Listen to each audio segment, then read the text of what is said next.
Welcome to the historic 700th episode of the Shining Wizards Wrestling Podcast.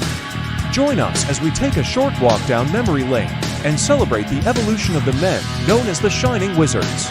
We take you back to episode 1, airing on Thanksgiving night, November 24th, 2011, when three friends, Tony, Matt, and Eddie, set off on an adventure in the still new world of professional wrestling podcasting.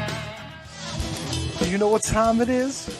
Who time? It's time for us to do a podcast. Hey, this is Tony Z. We're here at the Shining Wizards podcast. I guess beta episode 1. I'm here. And we are talking Survivor Series tonight on Thanksgiving night, 2011. I'm here with my boy Matt. What's up? And I'm here with Eddie. Hey, man.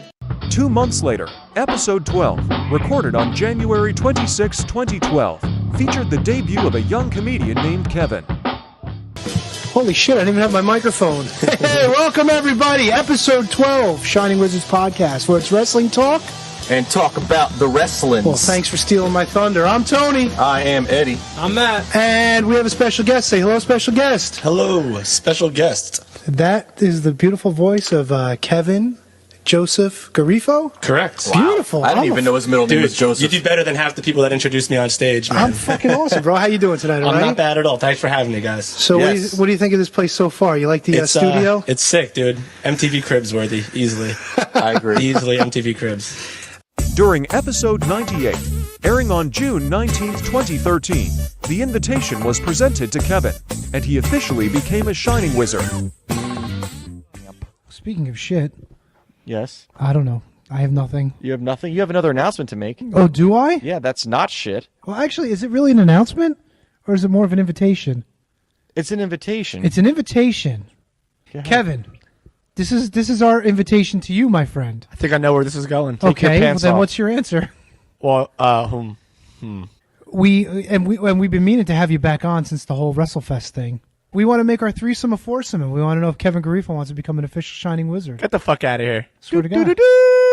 Like, I could be like Shining Wizard Kevin. Yes. Fuck yeah. If you want. Don't even have to think about it. Absolutely. Awesome. Now you get a shirt with your name on the back. After years of missed episodes, episode 353, airing on January 25th, 2018, was the final appearance of one of the three original Wizards. And of course, we're going to talk about the Royal Rumble. Kevin's hard times experience at NXT. Guys, I had to go to NXT and I had to carry plywood, and they said, Kevin, you gotta set up this ring, daddy. And I said, I can't do it. I just can't do it. And all they did was give me a watch and kick me to the door. That's hard times. If that happens, I won't be upset. The ghost of Dustin Rhodes, daddy, will be presiding over you, making sure that you put together that video screen real proper like, daddy. I have no idea what I'm going to do. Put together the video screen. They say, Kevin, get over there and put pixelator A and pixelator B by the stage. And you said, Daddy, I can't do that, but I will learn because it's hard time. I'm going to be like the mass transit of the rig crew. Just blade yourself and run around bleeding. I'm just going to say I know what I'm doing. And just not Chad will run in and go, he's just a kid. He's only 17. He's a baby. He's just a kid. My microphone fell asleep. It's tired. Oh, God. I wish I had a tool belt to give Kevin. Well, so you're going to put a little hammer Sure. in it. It's going to have all the Fisher Price tools in it. What was the guy? Show up like Schneider Mark from Home Alone. from One Day at a Time? Or Schroeder, whatever the fuck his name is. Schroeder. All right. Ricky Schroeder. Let's go the fuck home. We'll see you guys Tuesday. Enjoy the Royal Rumble. We'll be back to time. talk about it next week. Baby brown, baby. On a special presentation of Down the Aisle, airing live on February 25th, 2022, viewers were witness to the debuts of Handsome Kevin and Brundon. All right. Friday Night Delight, my friends. It's a special Shining Wizards Down the Aisle. And you might notice some familiar faces, and you might notice people you're not quite familiar with. So I just want to take this time to go around the room and introduce everybody. Of course, Shining Wizards Kevin to my Left. You're right there. Yeah, whatever. Kevin's right there. I'm that guy. Devil horns, even though Devils just blew a Ant Money all the way to the left. Hello. From the Mark Order podcast every Wednesday. What do you got? The little evil man mustache going on there? I think it's getting chopped tomorrow, so I'm getting everything I can out of it. I'm going to add the Destroyer is here. Where'd he go? There he is. Oh, boy. Tony! What's up, fellas? Ladies? Oh, boy. This is going to be interesting. We got Mr. Brandon Haney from the Shining Wizards Discord Patreon. What's up, fellas? And then we got Kevin Rogue from the Year of the Pod, friend on Twitter. He hit us up. So we've never done anything like this before. 6 is a lot of pretty faces, though. You guys look great. Well, one of us looks good, at least. Yeah, not this one. Can we call me the better looking Kevin? Can we go that route with it? Absolutely not. There we go. We put the Kevins on the left. Me and Brandon in the middle, and then the Tonys on the end. There we go. We got it all figured out. I'm used to being on the end anyway, so it doesn't make a difference. Not a bad looking guy, I'll tell you that much. Thank you, Kev. You're not too the bad better yourself. looking Tony. Kevin. Talking to Kevin. Is that Ant Money or Raleigh Fingers above me? I couldn't tell. I'll take either one, to be honest. Raleigh Fingers, hell yeah. Are you under the weather, Tony? Yeah, you noticed that too, right, Matt? Yeah, well, I was sick Monday, and it's finally starting to break, which is giving me this baritone voice now. So. Starting to you sound awful. I know. Sound like shit. Woke up this morning, and half of the shit I puked up was green, and the other half was brown. So there you go. It's a shame you woke up. It was like oh, thanks, buddy. You fucking choke on that fucking. We drink another seltzer tonight. So, drinking a nice Arnold Palmer half and half. Tony, good. It's gonna be so hard to know when you talk because you don't sound anything like yourself. You'll never find. What? I sound good, right? During episode 631, airing on April 3rd, 2023, Tony, Matt, and KJG proudly made Handsome Kevin the newest Shining Wizard. Did he recognize it all? What did I miss? Did I miss I know what he's something? talking about. I know what he's talking about. Yes, I guess you did, Tony. Not you, though. We didn't bring it up. The guy above you, did he notice? No, of course not. No, he's an idiot. Hasn't even touched. He's a fucking buffoon. It's been like that for like an hour and 40 minutes. Yeah, well, he still has no clue. I think maybe. I don't know. Are you talking Maybe about my he name? does. My name? We are talking about your name. Yeah, I saw that. I was pretty happy about that. I didn't want to make a big deal about it, but yeah, I saw that. It made me pretty happy. Well, thanks, man. Kevin, we've decided. The three of us have decided. As great as the triple threat is, the original NWA, or NWO, or ECW, Shane Douglas, something. Crispin Law, D. Malenko. I said triple threat, and then I said NWA instead of NWO. Yeah. We feel like we work better as 4. Yeah, so you're the giant. Go throw yourself off a Cobo Hall, asshole. We would like to officially offer you the spot, not my spot, not Kevin's spot, not Tony's spot, a spot. We'd like to make you the 4th member of the Shining Wizard Wrestling Podcast. Hey, man, that's that. You know how much that means to me. All you guys do. I'm sure. I know that we've talked about it before. Tony, we've talked about it before. That's incredible, and I am absolutely I'm through the roof right now. I saw it. Like I said, I didn't want to make a big deal about it, anything like that. I saw it and I was like, oh, well, they wanted me to change my name. That's fine.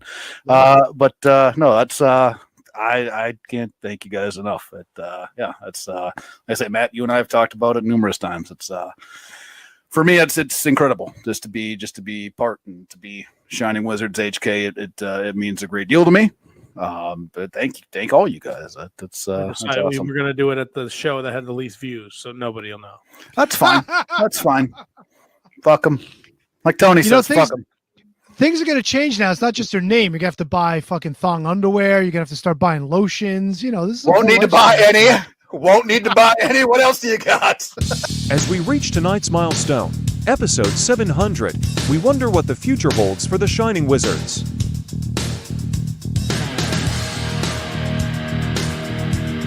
Thank you for supporting us through 699 episodes, hundreds of interviews, countless call times, bonus shows, and general nonsense. We are proud to be the Shining Wizards, and we are grateful for your continued support. And now, it's time for the Shining Wizards 700th episode.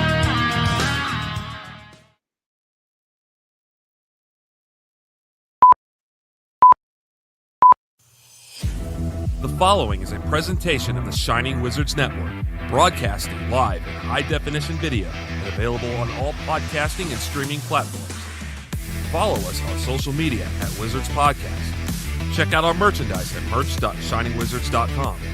Do your Amazon shopping at amazon.shiningwizards.com. And become a Patreon supporter at patreon.com/wizardspodcast. And now, it's time for the Shining Wizards.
You are tuned in live to episode 700 of the Shining Wizards Wrestling Podcast, where we are 5 strong all day long. Let's run the fucking party all over the fucking world and get into some wrestling talk. And talk about wrestling. Let's do it up, baby. Tony. Matt. Handsome Kevin. Brundon. KJG. That couldn't have worked any better if we had planned it 700 times beforehand. Fellas, another milestone.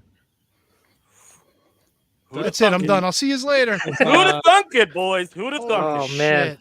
I am, Nope. I'm fucking speechless right now, guys. Yeah. Completely speechless. Oh, good. Well, that's how we decided we were going to get you to not say anything incredibly offensive tonight. All right. We're going to turn this into the inner circle and make it a 5-man group. But we were hoping you would not say anything offensive tonight because now your name will be attached to this program. I promise. Everything's getting burnt tonight. Nothing offensive. Brendan, do you accept our invitation? Everything's Yes. getting burnt Thank tonight, you Brendan? so much.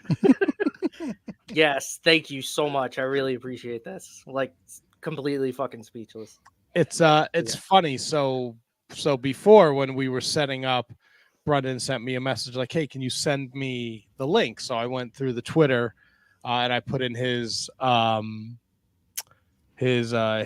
Twitter handle, and the only thing that pops up in messages is when he won the Shining Wizard contest for the T-shirt that Mikey Whipwreck, Jerry Lynn, and Mike Freeland gave away. And that was I think it was October 2020. So yeah. So I can't believe it's only been 4 years because it feels like you've been a part of the Shining Wizards for quite a long time, and you've been sending us these delicious notes for a long time. So it's well deserved. That was one of the best things I ever did was respond to your message on the Discord. Hey, anybody want to do notes? Yeah, what the hell? Weird. You're the only person who wasn't a Shining Wizard who actually accepted the job and completed it. It seems like just yesterday I ran into you at a pro wrestling magic show and didn't know who you were. Yeah, I'm the liquor store guy.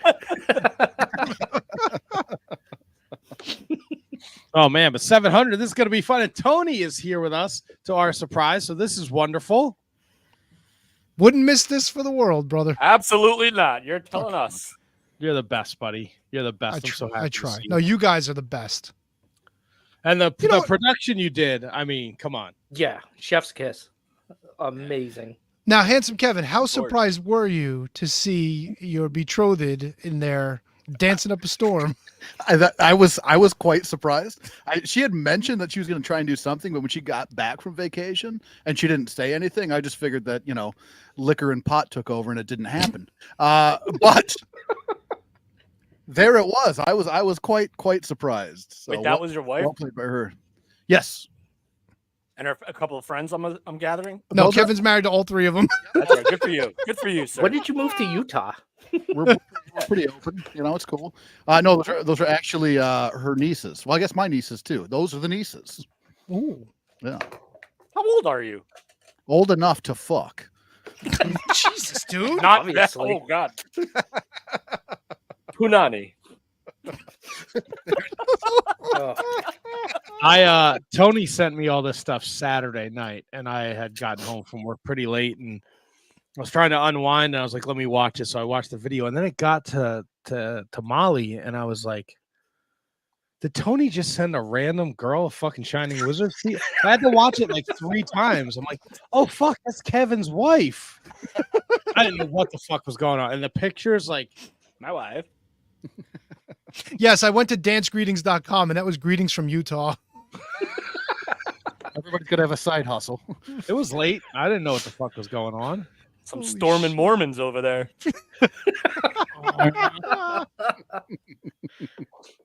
Do we? I see. There's another person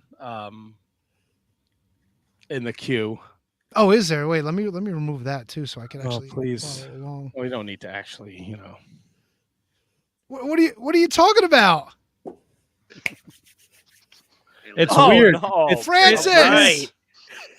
It is weird that he's not wearing. Hold on. Everybody else stop talking for a second. Tony, my friend, how you doing? Long time no see. I've missed you so much. Francis, this is amazing. I'm so glad you could join us on this momentous occasion tonight. How have you been, man? I've been good. I've been living life. You see the FKA, Francis Wright, frequently known as, or previously known out. What the fuck is the word? I'm really dumb. But that's why I picked a character where I'm purposely dumb, so that if I just act dumb, they think it's part of the character, but it's really just me. Anyway, I get it. Yeah, I've been doing well, living life, bought a house, about to go on vacation to California next week, so I've been doing good, my man. Nice. You look different without the aluminum foil on your head. I know, dude. Yeah, that's right. And with my glasses on, it's kind of. I saw Kevin in New Jersey a couple of years ago when I was working crew for ICW, and he didn't recognize me at first either. Remember that? Don't worry, he wouldn't recognize you if he saw you 5 minutes ago. That was was that Atlantic City? Yeah, the Atlantic City. Yeah, the fight pit stuff, Yep. right? Yep. For sure. Yeah, I remember. Yeah. Absolutely. Yeah. But yeah, no, it's good to see everybody. Matt, it's good to see you. I'm sorry for all the terrorism over the years that I have brought to you via my. Okay. Let me ask you a question. On a scale of Hold on. I got here. Yeah. This is just for you. Okay. Yes. Oh, yeah. Yes.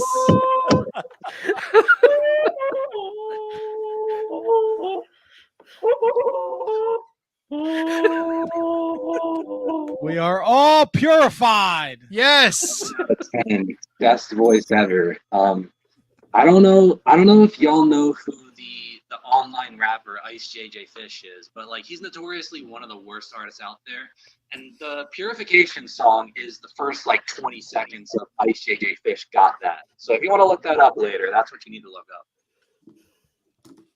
I'm gonna pass. Thanks though. Yeah, I don't know if I like this. Francis is going kayfabe behind the scenes here. I like this. He's a more likable character like this. I'm a big fan now. Well, good. I'm glad. We've done a 180, I guess. Well, Tony, I'll have to find a way to make it up to you. We'll see. But back to my question. So, Matt, on a scale of 1 to 10, how pissed are you that I read your phone number aloud live on air? I mean, nobody really took advantage of it, so I guess I was 0. Okay. All right. Well, I'm glad to hear that. Brendan, Brendan's the new guy on the block. You have any questions for Francis? Yeah. When did you do the 180? Did somebody zap your brain or something? Or? Yeah, well, I've taken a lot of hits to the head, so maybe I took a hit to the head, got crazy, took another one, and it made me back to normal. Who knows, man? But no, I officially retired in January of this year. I've been semi-retired for a while. I've just done a few matches a year, but ever since I moved, I was just like, yeah, now's a good time to just call it quits. So that's the official end of the road. I mean, who knows? Anything can happen in wrestling. Maybe I'll get the itch one day, but that's where we stand right now. Get the itch? You don't already have an itch?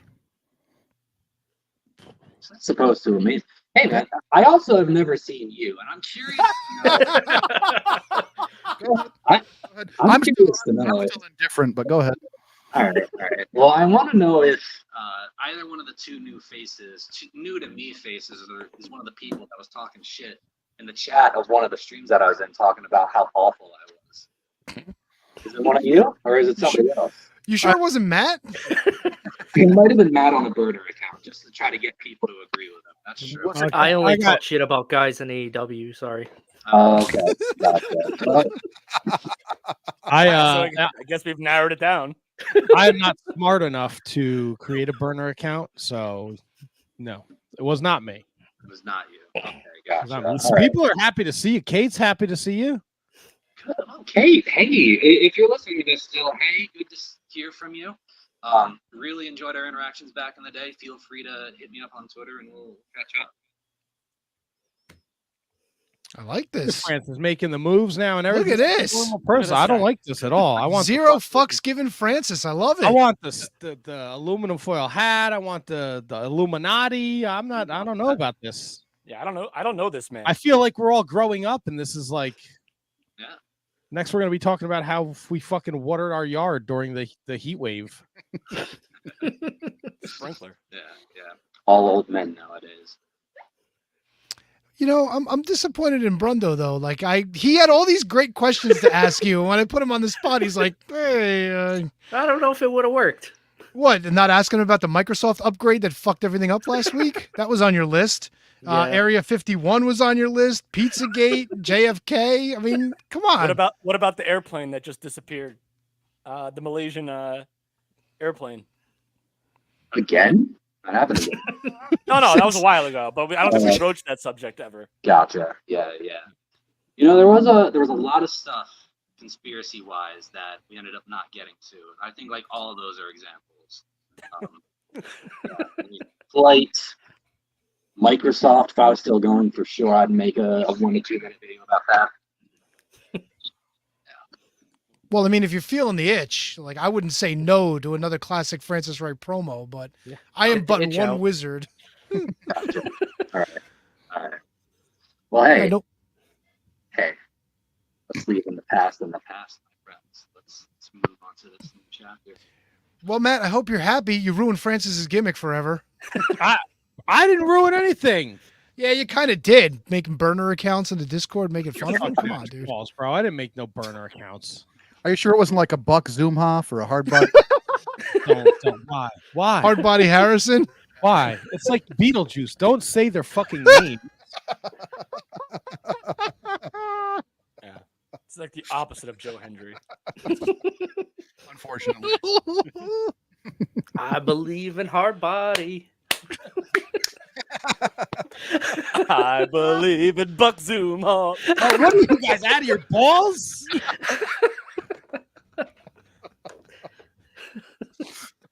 Say his name and he zooms in. I believe in Buck Zoomhoff. You guys knew this. Oh, hey. Look at that. Hey, Buck's here. He may need one for his backside there. Buck, you can get one of my bullet hats for $1 million. Look at Matt. That's so fucking annoyed. I'm not annoyed. I just don't understand. So now I get annoyed.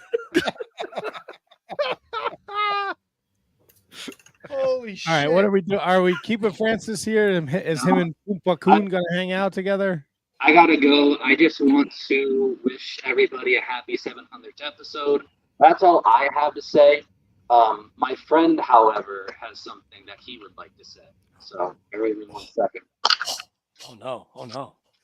Episode 700. Go back to episode 666 and listen to the satanic message that Matt says in that episode, and you will realize that my work is not yet done. I'm sure I will see you on Shining Wizard again. Fuck Matt. Yes! Yes! Oh my God! Yes, that was amazing. Yeah, maybe he could do a video and find out where his fucking microphone was. Oh man! Come on, bro, Francis. I know. Who's bringing in our next guy? Who? The king of Manskun Pizza? Come on. Yes. Hey guys, how's it going? Nico, Nico. Yeah. he is a real American. Yes. Welcome. Yeah. Oh man, yeah. So first of all, congratulations on 700 episodes. You know, it's do you guys count it right? That's a lot, man. You know, but thank you all for doing this. And then, yeah, as Tony mentioned, in matter of fact, some of you might know that a couple of months ago I became American citizen. And thank you. And guys, it feels great. You know, ever since I became a U.S. citizen, ever since that day, I've been doing cocaine like no tomorrow. And there he goes. He's going to do a bump off Francis' I leg. didn't even get to pull out the shirt. What happened to Miko? He fucking said peace. He just said he does a lot of cocaine and he left. That's it.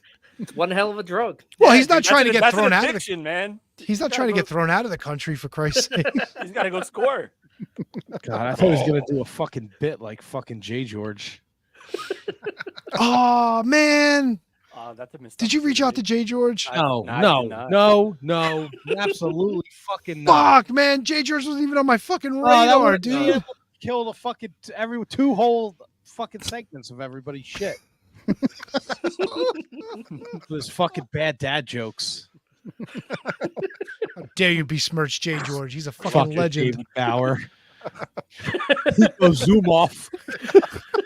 I was in the same one. Holy shit. OG Kevin Gill's in the chat too, by the way. Did you guys Yeah, I see saw that? him. Kate's here. A bunch of folks came by. Look at this. I bet you there'd be a lot more people if we were on fucking Twitter. Oh. Yeah, we still got problems, eh? Don't. This is the. It's again, like this is the subject. it's like the Spider-Man meme. Everybody's pointing at everybody else. Nobody knows who the fault is on. Who I've do you heard some suspect the fault is on? I don't know. Some people said it's a StreamYard problem. Some people say it's a Twitter problem. Sounds But like wasn't my the whole IT point of getting network. the check mark to be able to do that? So the new thing with Twitter is you have to have a premium subscription to go live, like that, to stream a live video. Right. So we did that, but then on StreamYard's end, you have to disable, clear out your cache, clear out your cookies, fucking take the app out, put the app in. It's just a pain in the fucking ass. Some people, we didn't have problems here, but it's a pain in the ass. I spent like 40 minutes today and I gave up. I sent you guys a text message. Yeah. So no Twitter? Right now, we're not live on Twitter. I don't know what the fucking deal is. I can't. When you go having an issue, ? It's a bot. You can't talk to a real person. You know how hard I was slamming my keyboard? I want to talk to a real representative. How to Sound like talk me to when I someone call in a chat? UPS. Did this resolve your issue? No, it didn't resolve my fucking issue. Sorry. Can I bring in the next guest? We got a. He really just did that and left. That's brilliant, dude. It's pretty smart. Just leave it on top. That's showmanship. Yeah, you're supposed to leave on top like that. Beautiful. If Stanza taught you anything, it's to leave on a high note. I got a video here from somebody who wanted to wish us I happy make them 700. feel my gonorrhea and feel it in themselves. Gonorrhea? That's Seinfeld. Yeah. They said gonorrhea on 55, Seinfeld? guys, by the way. Got it from a tractor. You can They get even it that know way.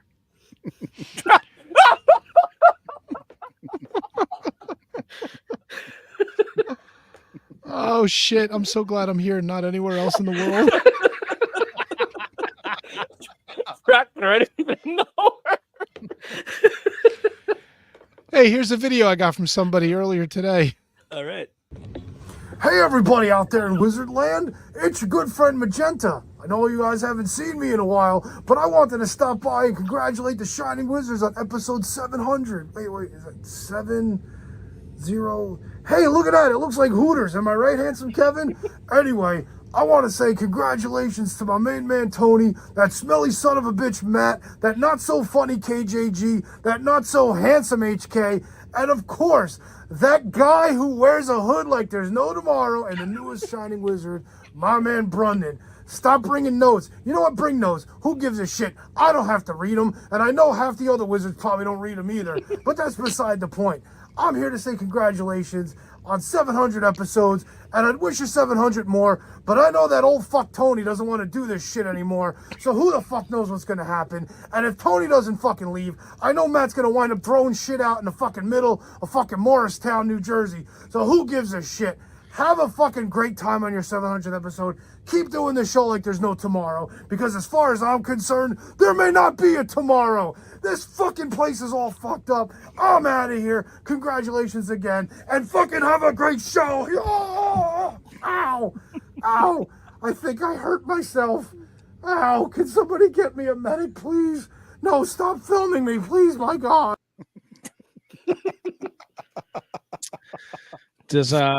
Why does Magenta need to why does he have to tell people where I live? Does Tony, do you reach out like, hey, you know what was really, really got under Matt's skin when I put up a video of him singing "My Name is Lucy, She Give Me Pussy" at the pizza truck? If you say where he lives, that will really get the old stinky fart fired up. Someone get Francis to give out your phone number again. I thought it was common. I thought it was common knowledge that you lived in Morristown. I mean, I don't think he gave out my phone number either, because he doesn't have my phone number. I don't think he did either, but I went along with it. But I'm like, yeah, me too, because I don't remember that. Like, how many other shows is Francis doing where he may have given out somebody's phone number? Is he living like a fucking double or triple life that we have no idea about? Dude, I did not like that. He was like a normal person. It was really hard to hate him. I didn't even recognize him when he came out. You sent out that text like with everybody's amounts, and seconds after you sent it, I instantly text Tony, "Hey, make sure you get Francis on the show." Oh, this is your idea. You're out. Oh, You're done. You're out. You're off the show. Was quick. Well, in fairness, I want to spoil something, Brundon. The other folks that I reached out to were TJ and your favorite son, Otto, but I never heard back from him. So that would have been really funny if the two of them joined in. So Jesus didn't. Did you ever get your fucking stupid hat you paid for? Oh yeah, I got my hat. I got my hat a long time ago. You ever wear it? No. What color did you get? Gray. Gray with black writing. Tombstone Jesus. My kid. I got one for my kid too. Oh, he should be wearing a hat. I was right. Support. Come on, bro. Yeah. Was he excited to get his fucking Tombstone Jesus hat? He was. Be like, hey T3, what's your favorite Tombstone Jesus match? His last.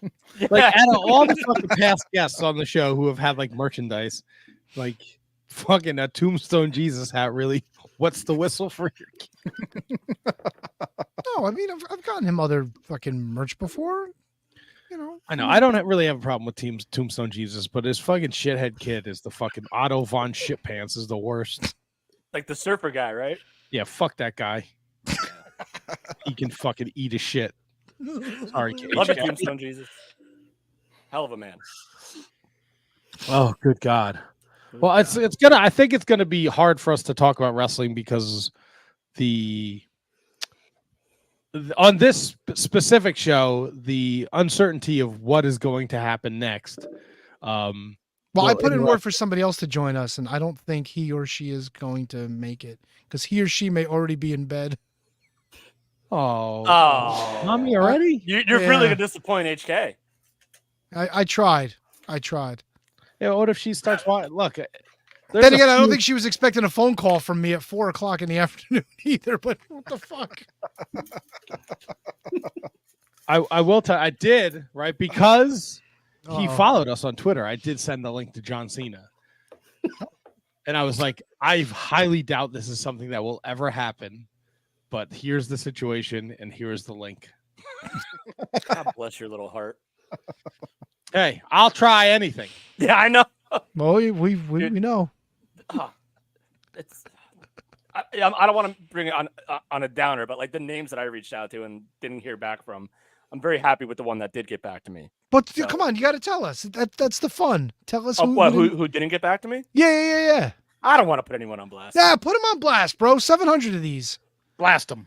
Let me know so I can Not blast so him much on Twitter. blast. It's not blast. It's we reached out and you didn't hear from him. That's all. I got a fucking laundry list. You guys, we'll be here all. It'll be like fucking Jericho's moves. Al Day, Cena's here already. Just can't see him. We should have had a blank screen come up with his name. It could have just been there the whole night. So I reached out to again. This may just be busy. Reached out to Eddie Edwards, Janela, Santana, Bowens. Who else? I think that may have been it. And then this guy who I got. Nice. That's not a bad list. Brundo's guy should be joining us very shortly. Sexy Eddie. Hell yeah. Which Excited I for should this one. Look up something He's got a big hog or what? Oh yeah, of course. Big You hog. don't get a name like Sexy Eddie without a big hog. Is that true? I'm not sure. Like Colonel Robert Parker was just Colonel Robert Parker. Yeah, he wasn't sexy Colonel Robert Parker. Like you can't just be telling everybody you got a giant hog. I'm the colonel because I'll make them stand at attention. From Memphis, Tennessee.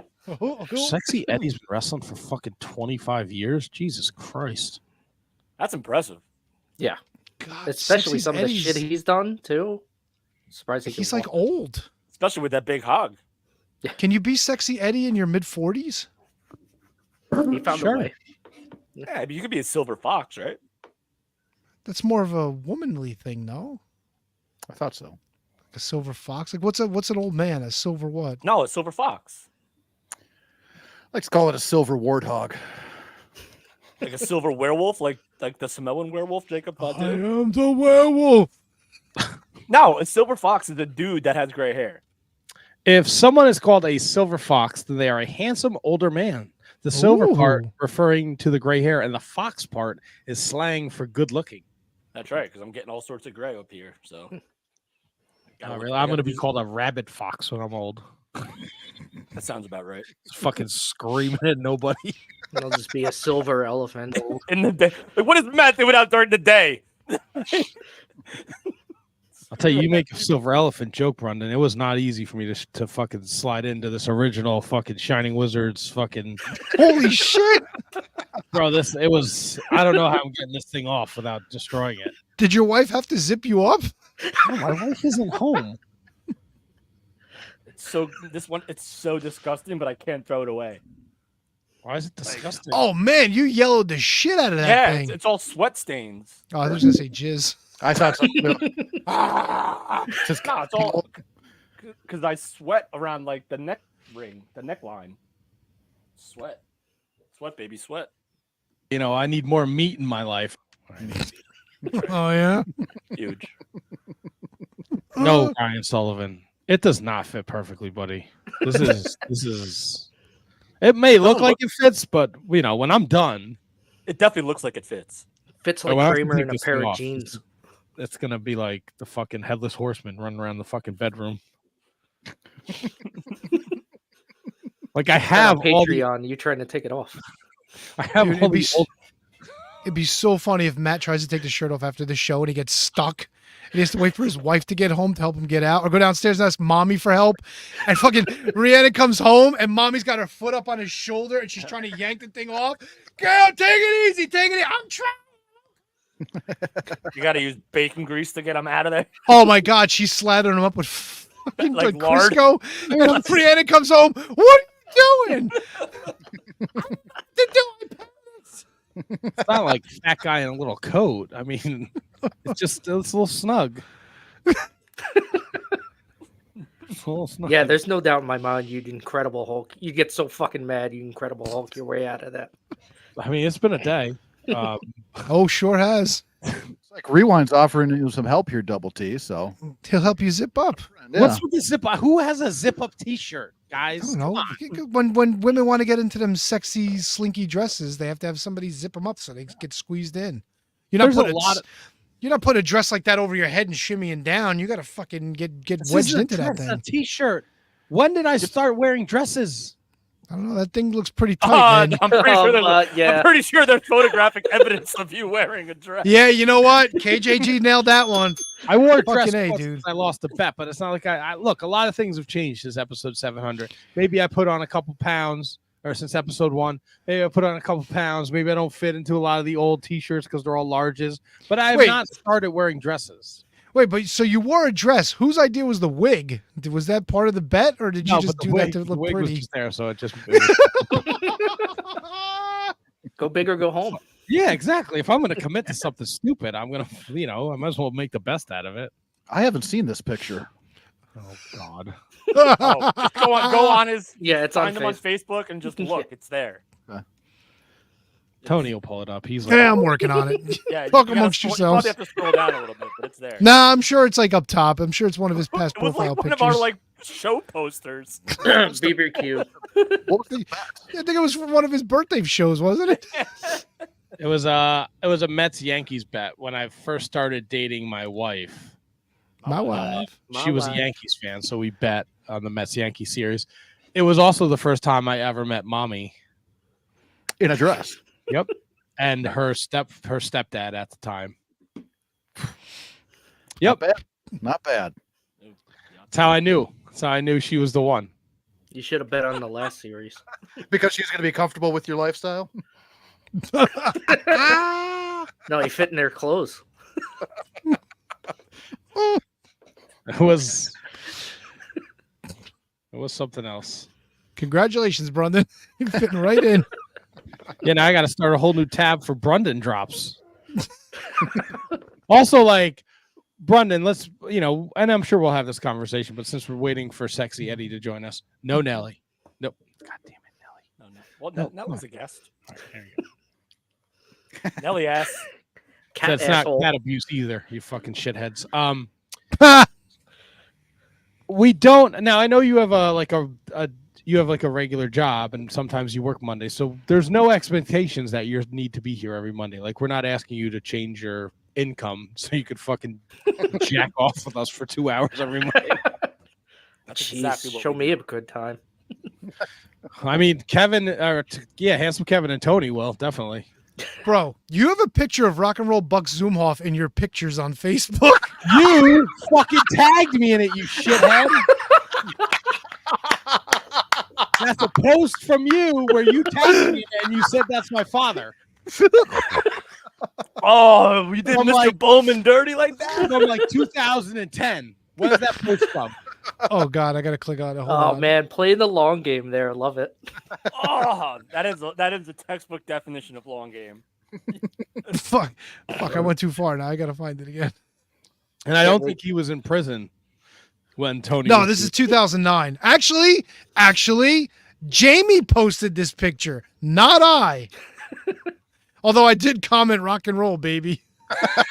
And Jamie responded, "You could at least plug it in, you dope, because it's the one with the fucking boombox on his head." The shit that we can't let go. Dude, and the Buck comments, Zoomhoff. if I can't rock, I can't live. That's a deep cut. The only prison was his van at the time. Oh God. Holy shit, bro. Hey, where's Sexy Eddie? What are we I doing? don't fucking know, man. I sent him the shit. He said he was gonna be there. Don't start with asking me where people are. I'm not playing this game today. Listen, I've had enough games played on me today. Yeah, I need to you and put me somebody both. else in Me the and Tony fucking are hot gonna seat. burn this whole thing to the fucking ground. Enjoy your one Burn episode, it. Brendan. 701's Worth gonna look it. pretty different next week. Yeah, it'll be fucking KJG, Handsome Kevin, Brendo, and fucking Mike Peterson. Enjoy. Think we'll let that guy on the show? Back here if you need me. Me and Tony quit. Fuck everybody. Especially you, Elon Musk, you shitbird. Yeah, what the fuck, dude? Yeah, fuck that guy. Yeah, what the fuck, man? I gotta blow up my boss's 178.19, and I can't even put my stupid video on your stupid app. I Doing you a found favor, Elon. By the way, I found one without the wig. I'm looking for one with the wig. Hold on. Oh God, there's there's a whole series of them. You're bent over playing dizzy bat. What the fuck? Yeah, is I this? wore the fucking dress for like a good part of the barbecue. Oh boy, you sure did.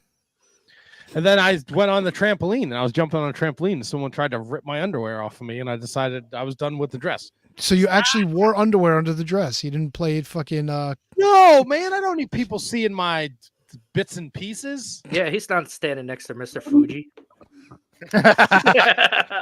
Sweet tug, Brendan. And I'm not, I'm not doing bro things like you guys are. So that's very weird. Well, if I referred to mine as bits and pieces, I probably wouldn't either. But yeah, we literally just had a conversation about big hogs, and he refers to his as. guess I did that to myself. What's the bits and what's the pieces? I don't. The pieces would be the nuts because there's plural. Okay. What's the bits? The bit is the bit. You know? Just the Like, bits. Gotcha. Yeah. You said bits and pieces. I think I said bits too. I don't know, man. Come on. Excuse me. Good one. So look, man. I don't know. I got nothing for you guys. 700. Oh, you got episodes everything. now. I mean, come on. It's Tony. I did. So you brought something up a couple weeks ago, right? About Voldemort. But if his last episode is 353, then we have not done like. No, time wise, the show's gone longer without him than with him. Okay. But in terms of episode numbers, but look, let's be honest. There's a whole stretch where he's not on any of the episodes, like That's for like episodes at a time. So there was also stretches where we were doing like 2-3 episodes a week. yeah. Like anytime we were like, bro, you want to do a show? And we just grab the microphones and do a show. That's right. And I Was would it the Wild interview West back fucking then? Thomas Rodman and Matt Classic, not Colt Cabana. Yeah. Oof. Get it. Oof. What? Okay. Now I know Brendan and HK, you've been around for a little bit of time, but Tony and KJG, it's been a long time here. Who's the worst interview?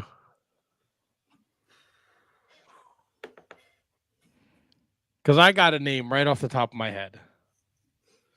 And I'm not trying to fucking bury anybody. Now, is it worst interview based on our end or their end? Their end, 100%. Teddy Long was a great interview, but his I think that was the most letdown one because his internet sucks so bad. I mean, you could say Teddy that about Long. Brian Keith too. Yeah, that's Keith right. was bad. Yeah. I don't know why, but my gut went to Raven. That's Tony's least favorite interview too. Yeah. Not because of anything I did. Oh, like listen.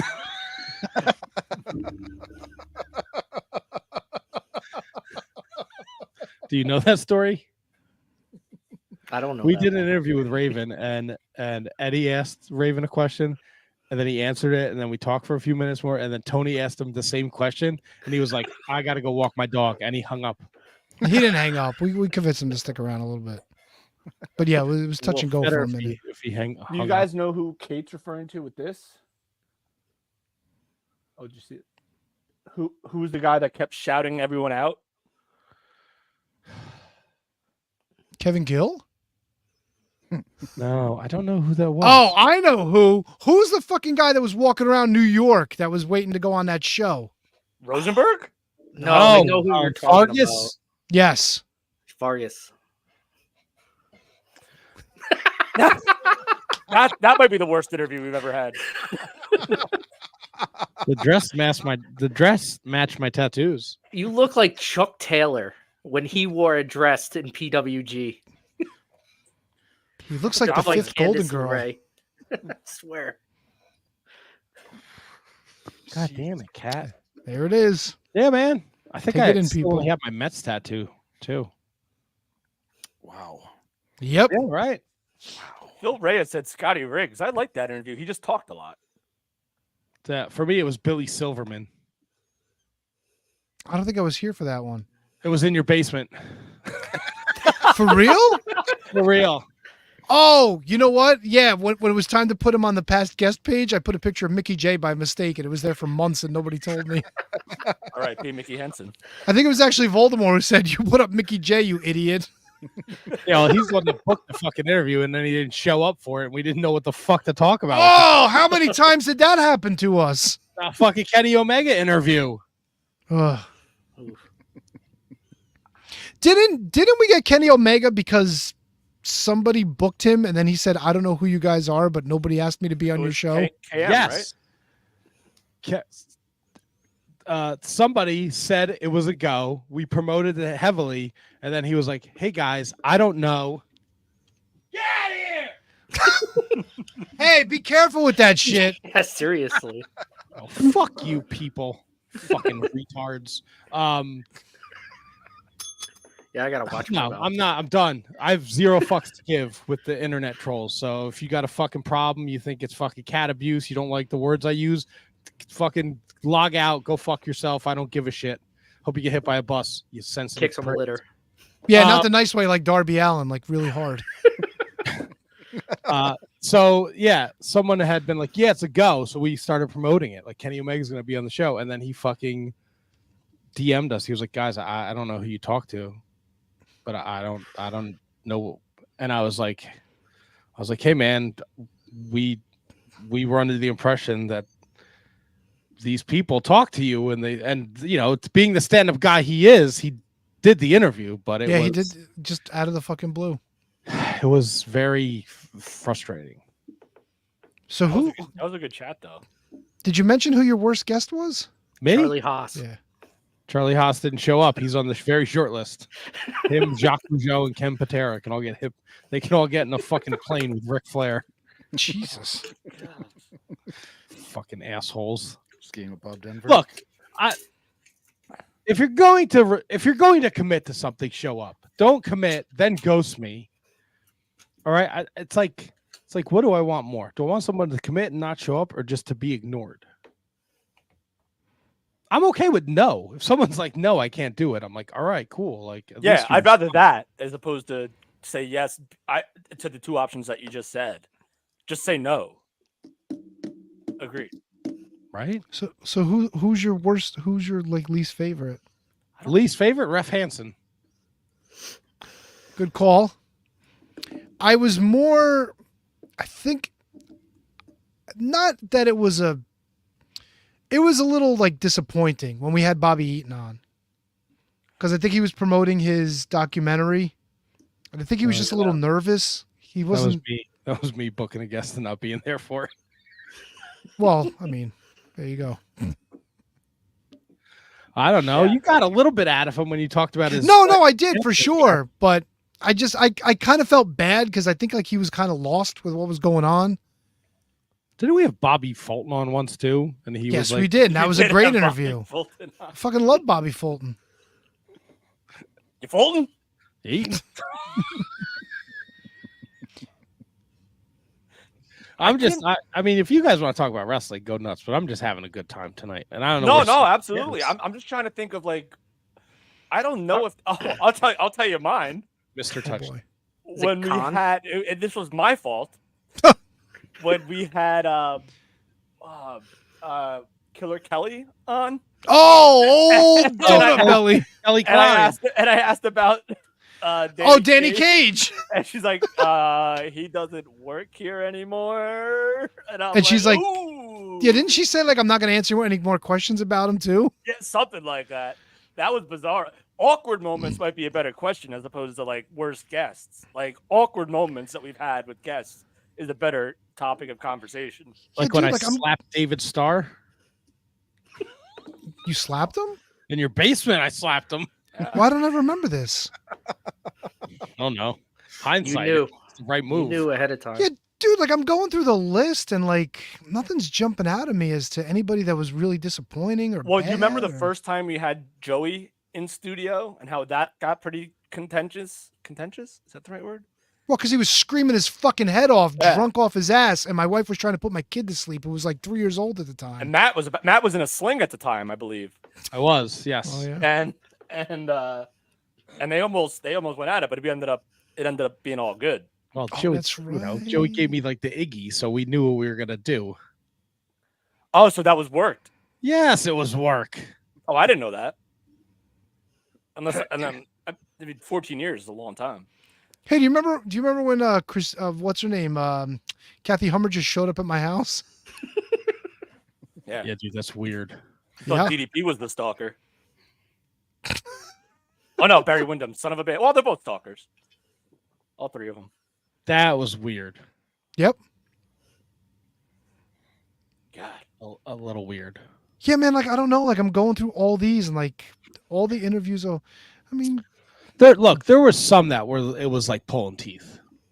oh, for sure. Like For we might sure. not remember it now, but if we went back and listened, like Well, I'm going through the people that have like wrestled in the major promotions. How You know, about Tony? How about when we woke Brian Kendrick up from his nap on the floor?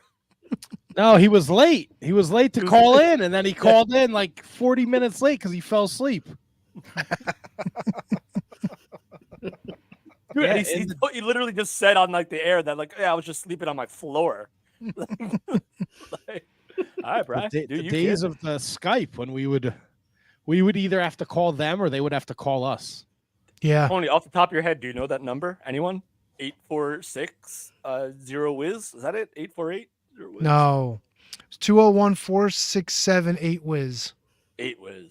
Yep, 8949. We have a new number, but if we No, could ever figure that shit out. No, we're 2024 right now. We're StreamYarding it. The Was Dan Barry a dick? No, no, Dan Barry was great. He was sipping- Vince Averill a dick? No. One of these bald motherfuckers was a dick. Dan Barry's Dan awesome. Barry's He was bald? Cauliflower Brown was. Oh, Matt doesn't like Ronnie Burton's interview. Oh, the guitar guy? Oh, when he did it in my apartment. Yeah, but didn't we have like Wait a somebody? minute, Didn't we have like Ryback on too or something? Wait, Is no, that- we didn't. He told you to go fuck yourself. Remember? Look what I still have. The Ronnie Burton pick. Fuck yeah. We had somebody. Oh, we had Nikolai Volkov, I think, And was and Ronnie Burton, I think. no, I think that Nikolai Volkov was on with Dave Destruction. Well, I know for a fact that Janela and Giancarlo was also the same episode as Ryback. Ryback. Yes. Yeah. At my apartment. Yeah. You Wait, had we had Ryback on the show? Yes. Yeah, man. Holy What shit. episode was this? I don't think I have him listed in the past guests. And then remember when I went to go try to interview him at the convention? I said that I had the approval of WrestlePro. Like he still said no, and I was like, "Fuck you, man." Wait, so we- Ryback, the big guy, episode 303. Fuck, I don't have him listed. And that was God the damn. same. That was the same show. We had Janela and Giancarlo Dynamo in the studio. God, that's a whole different story too. That relationship. When I first met him, I was like the Boo Saw movement. Remember that? And I was like, hey, these guys are just trying to get them fucking selves over like a Yeah, he jerk. made it into a t-shirt. And I did his podcast fucking annihilated one night. Yep, I remember that. Hey, how do you have 10,000 listeners or whatever you said, or 100,000 listeners? And he's like, oh, we got 1,000. Oh, my bad. God bless Giancarlo. He's doing great things. Biggest mistake Uh, WWE ever made was letting him go. All right, here you go, KJG. I found it. Episode 364. Rockin' with Ronnie Burton.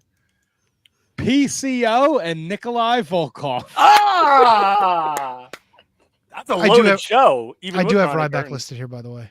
He's on here. I didn't think I had him on here. Ryback. Yeah, he's here. You could delete him. Hey, you know what was cool?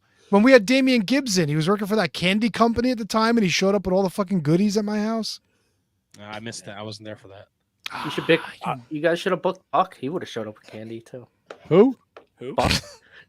Puck? Buck. Buck, you fucking... I said, Puck, you stuck your fingers in the peanut butter? Puck? Stuck your fingers in. Never mind. Oh, God. You know who was really fucking pulling teeth? Remember when we had Shannon Hunter on? Sharon? Yes, Sharon. She was Bum's friend, and she's like, yeah, come on, I'll put her on the show. He came over to do the interview with us. He sat there fucking harder than KP Burke, did nothing to help us out. Well, he was nervous every time he came on the show. I know. I was like, for what? You know us. You know the guest that you brought on the show for us to talk to. Oh, my God. Yahtzee. God damn. Matt Vader was an experience for you, right? Too. Vader was Talked awesome. about that before. And I also think I had to have a fucking pre-show phone call with Nikolai Volkov, too. Did you really?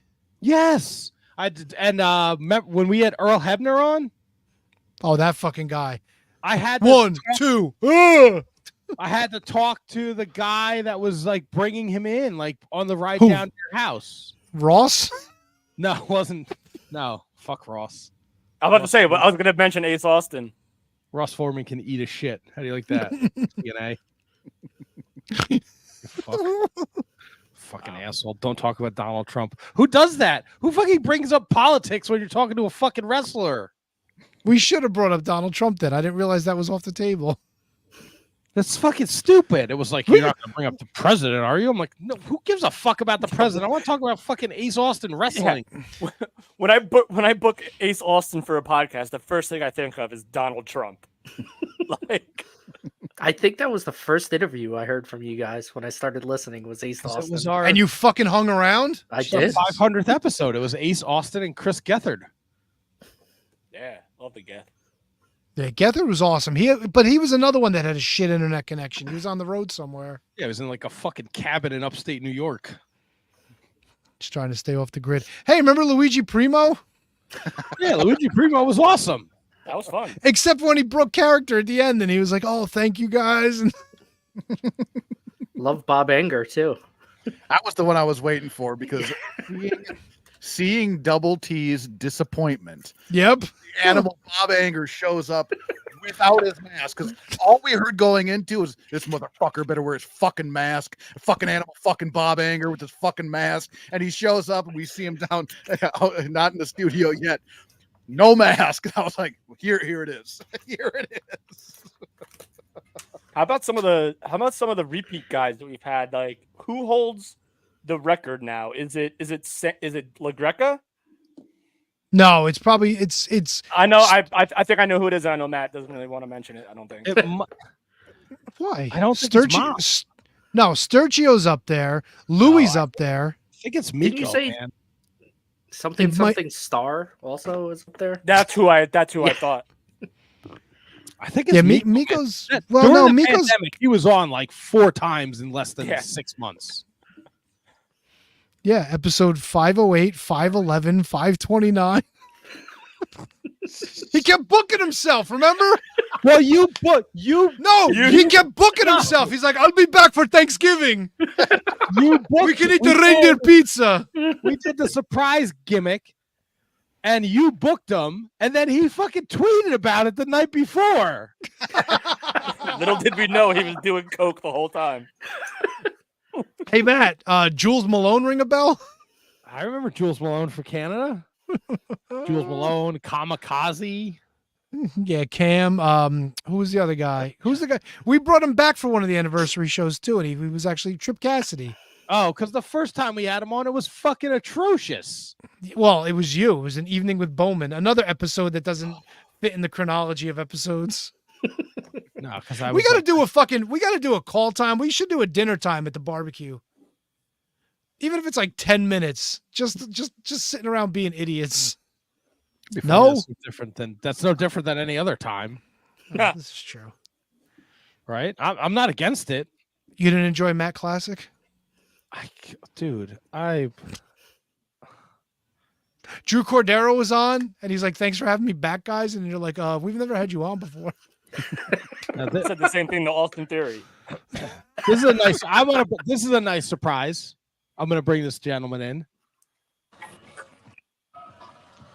Yes, sir. Big Teats. Yo, What's up, man? What's up, guys? Let me get this camera set up. Nothing wants to work with me today. All right, here we go. What up? What's up, guys? Bad dude Tito, what's going on, man? Man, it's been a long week. I just got back from Brooklyn this morning. I'm exhausted. I literally woke up from a nap, and then now I have to talk to you nerds. Well, Bad Dude Tito, thank you for getting back to me, and thank you very much for accepting our invitation to join us on 700. It really means a lot to us. You're one of our all-time favorite guests, so just having you back here means the world. Yeah, no problem. Who celebrates a 700 episodes? That's not a milestone. This is this asshole. Every time there's 2 zeros at the end of a number, he feels like we got to do something special. That's bullshit. You should have waited to 1,000. Give me fuck this. I'm out of here. Look, because just because you can eat a fucking 100 tacos and celebrate it doesn't mean I can't. We can't. 700's a lot.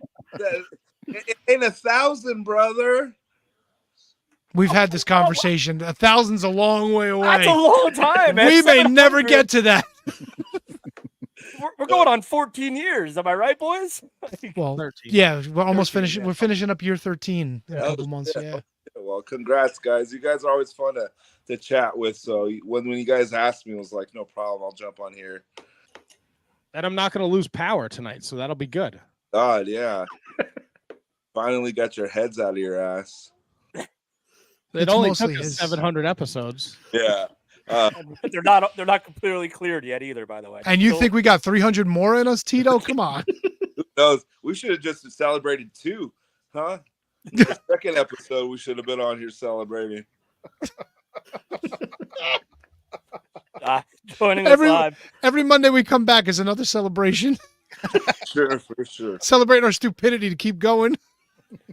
So, Tito, you just came off of Josh Barnett's Bloodsport, losing to the namesake himself. I'm sorry to bring that up in that way, but you fucking lost. How was that?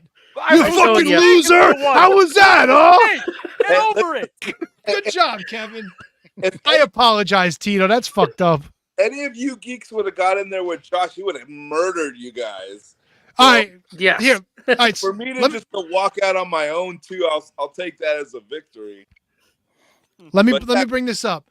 One of Matt's Double T's gimmicks was that he thought he could survive 3 minutes in the fucking cage with Bobby Lashley. Nah, sorry, nah. That would not happen. He can't even fit in his T-shirt. He thinks he can outrun him for 3 minutes. Stand up, dude. Show him what you're wearing. No, I'm not, we already had the T-shirt conversation. I'm not doing this. And I'm also down 20 pounds since I saw the doctor. But this is a T-shirt. Right. Good for you, man. Yeah, the last 3.5 minutes now. Come on. I think I could have run away from him for at least 30 seconds. I mean, then you'd wake up. But what if I covered myself in like butter, so I was like slippery? I don't want to talk about. We're here to talk about wrestling, not your sex kinks. Yeah, dude. I mean wrestling, sex dreams. It's all the same. Well, Matt's into black guys anyway, so it's all good. I'm into all guys. Somebody 1 hour, 9 minutes, 15 seconds.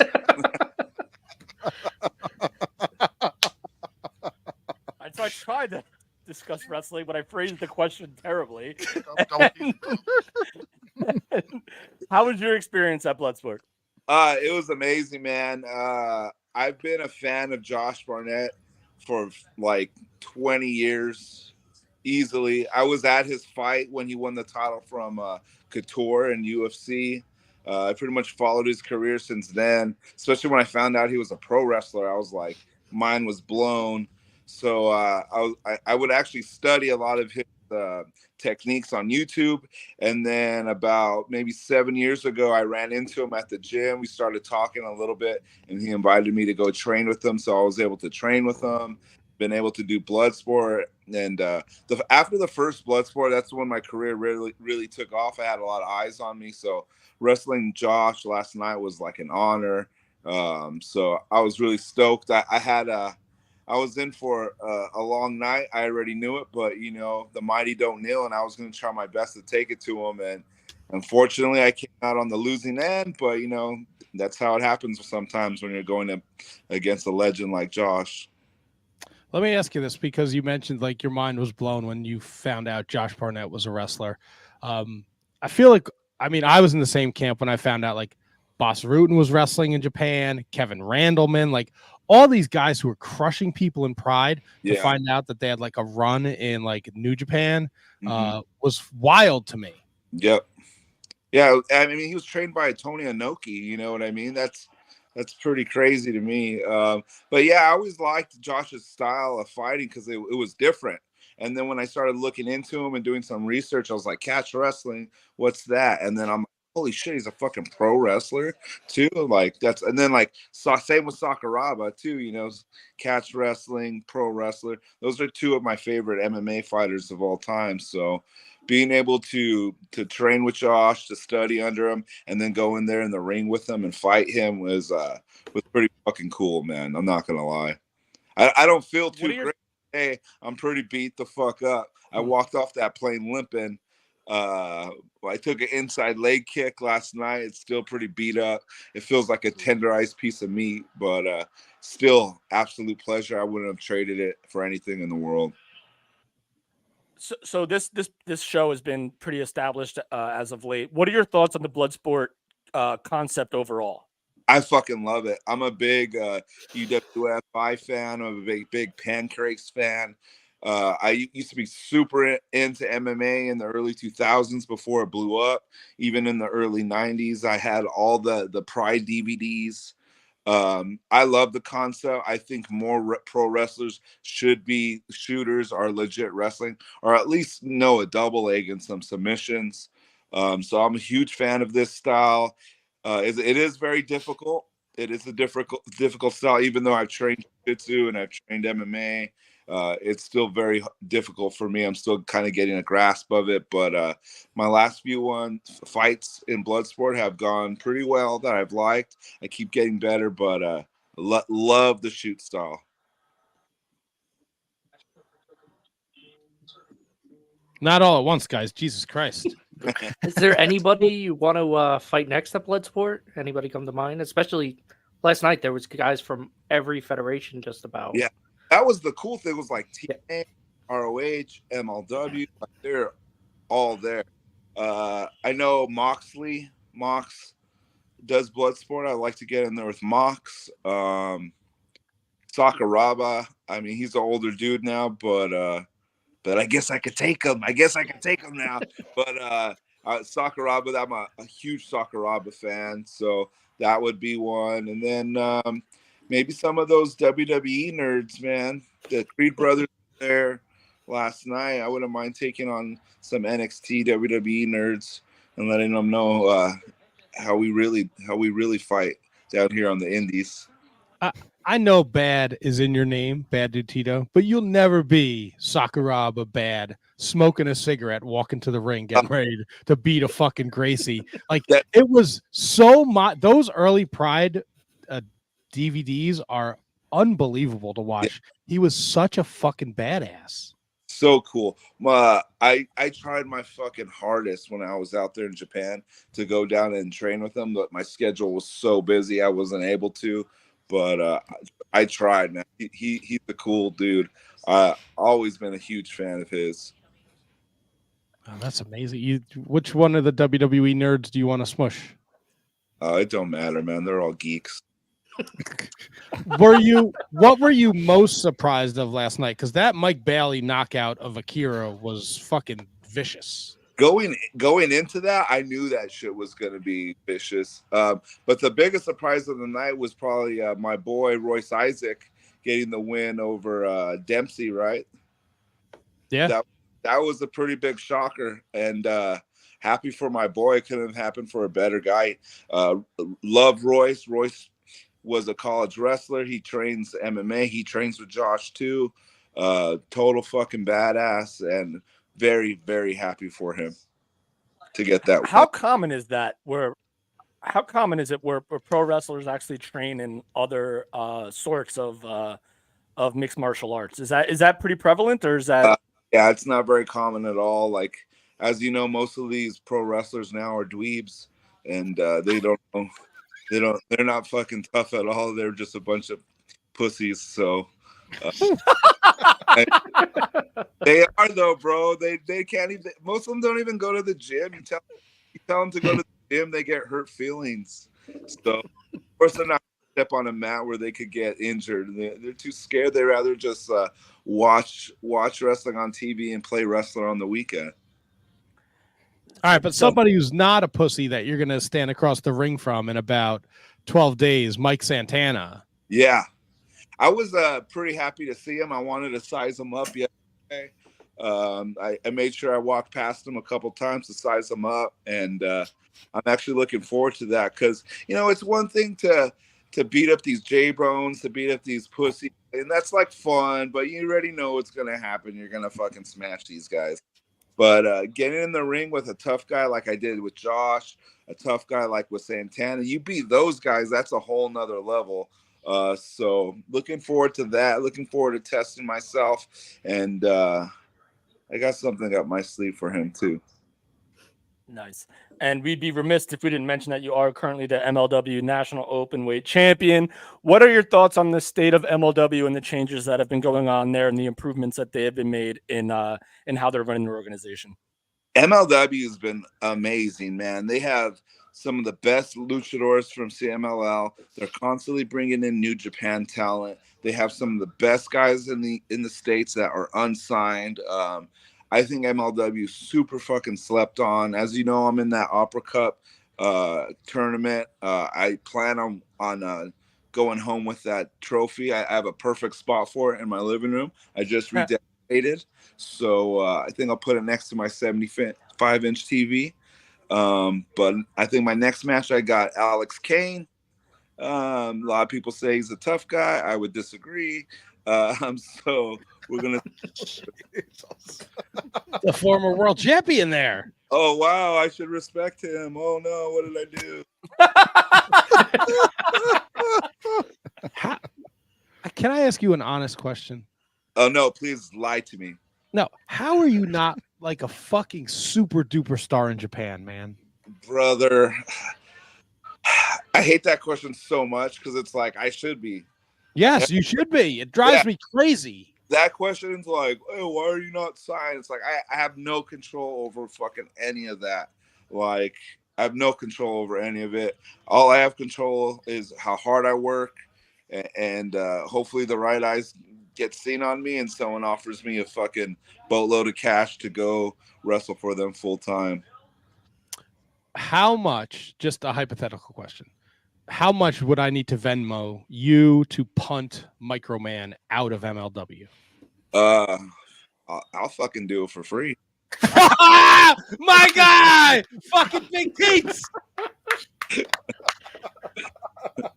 Fucking national champ. You're going down, Alex Kane. You're a bitch. Yeah. Big teats got my back. Maybe I got big teats, but it's because I got a tight t-shirt on. Yeah, that's why. It's the t-shirt. Shut up. So what was the final taco count? It was 100, man. Oh, big man, eat 100 tacos. I'll eat 100 tacos easy, bro. Yeah, that's what everyone says until they're like 60 tacos. Put another 0 on the end, and then you can celebrate it. It was tough, bro. But there was a corner street taco lady. Shout out to Gabby. I forget the name of her taco shop, But Gabby had the best tacos, man. So it was easy to go eat down there. She had these. She had short ribs. Oh, yeah? Yeah. Hot sauce on those, huh? I would munch tacos down there all night long. But she had these short rib tacos out of this world, bro. Out of this world. So good. I prefer the tuna. Yeah. You're gross. Call me if you need me. How does how does your insides react to 100 tacos? Not well. I would imagine so. Yeah, there's a couple close calls in Mexico. Let's say that. I don't think you need tacos in Mexico to have close calls. You know what though? Like I had some pretty great food in Mexico. Mexico City is known for having great food, so and it lived up to the hype. I had some great meals down there. Almost as close as Japan. I'm not gonna lie, it was pretty fucking close. Damn. What's the most rewarding thing about wrestling in other countries, especially places that you may have never have been before? I think wrestling and interacting with like people you look up to when you're first starting out, or when you were a kid, watching these guys. Like I got to be in the ring with Ultimo Guerrero. Like that's pretty fucking cool. I've been in the ring with Suzuki and like Okada. Like that's pretty amazing. And like even just like checking out the culture, learning about the culture, doing some sightseeing, eating the food, just immersing yourself in the culture. It is probably my favorite thing about going overseas to wrestle. Is there a particular place that you've enjoyed it like the most? Is Japan it? Is it Mexico? Is it like where is it?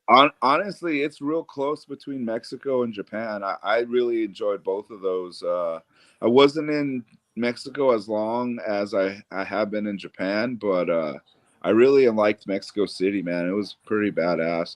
The fans were fucking insane. So it's a close one between like Tokyo and Mexico City. Osaka was really cool too. I really liked Osaka. So lucha masks, right, have become like over the last like 15, 20 years, have become like a pretty popular thing in the United States and North America. Obviously, Mexico is obviously a part of North America, but like in Mexico, are people walking around in lucha masks? Is it like super common down there?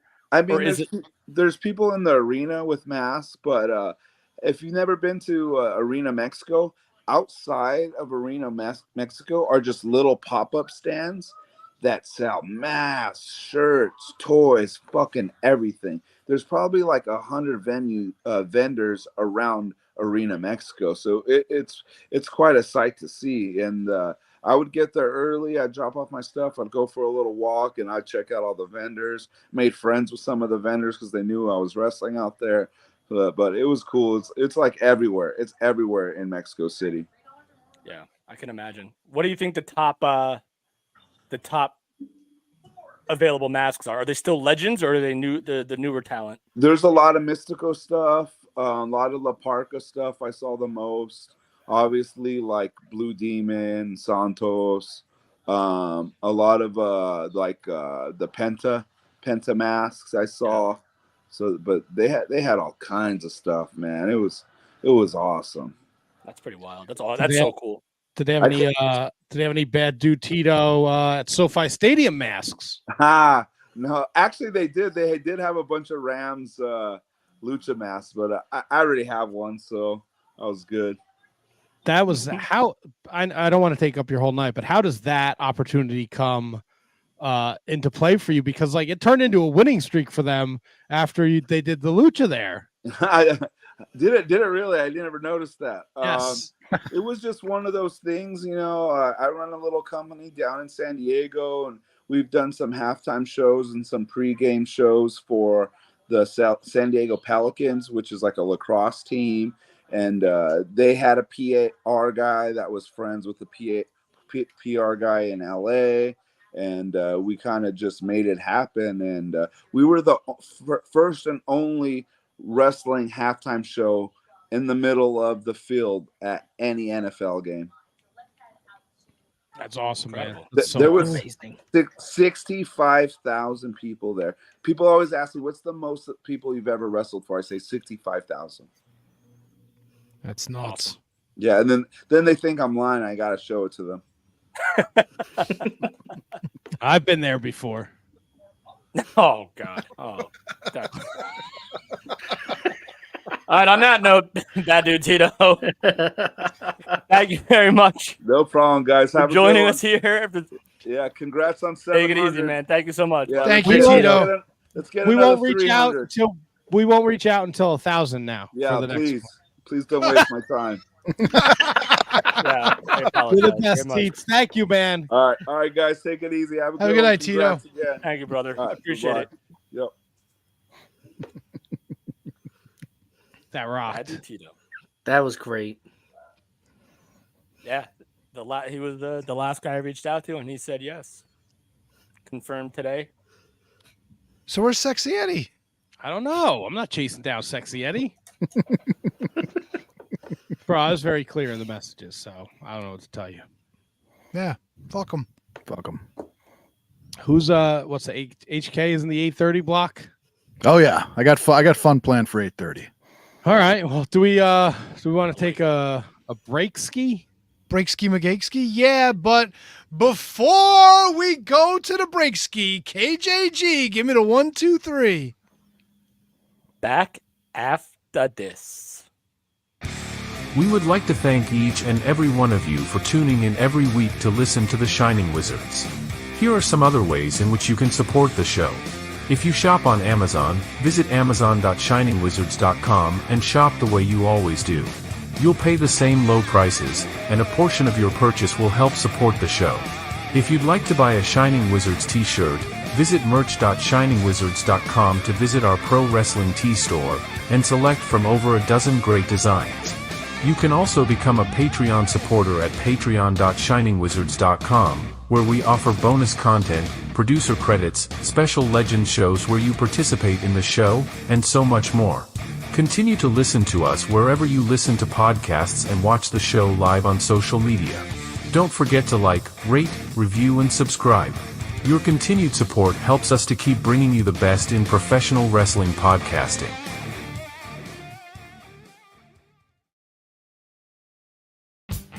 It's time for your weekly lineup of shows on the Shining Wizards Network. On Mondays, it's the latest from Gorilla Brain, featuring the year of Duke and Rowe, covering a year's worth of classic wrestling, and the Tots Pod, introducing the world to wrestling action figure collecting. Also on Mondays, it's 30 Screams or Less, a weekly review of horror movies in 30 minutes or less. On Tuesdays, it's the Shining Wizards, covering everything in the world of pro wrestling. On Wednesdays, it's the Mark Order Podcast, keeping you up to date on everything AEW. On Fridays, it's Horns Up, as Radioactive Metal brings you everything in the world of heavy metal music. And on Saturdays, it's the ROH Revelry, covering everything in the history of Ring of Honor. The Shining Wizards Network is also the home to other great shows, like Bread Club, bringing you the latest from New Japan Pro Wrestling. The Brocast, your watch-along from Down Under, featuring the greatest wrestling matches in history. Turnbuckle Throwbacks, paying homage to the greatest shows in the history of pro wrestling. Wrestling Night in Canada, a focus on wrestling with a north-of-the-border spin. An inconclusive breakdown, keeping you up to date on everything happening in the world. Enjoy all of the amazing shows on the Shining Wizards Network, available wherever you listen to podcasts and at shiningwizardsnetwork.com. It's the Shining Wizards Network. Entertainment here.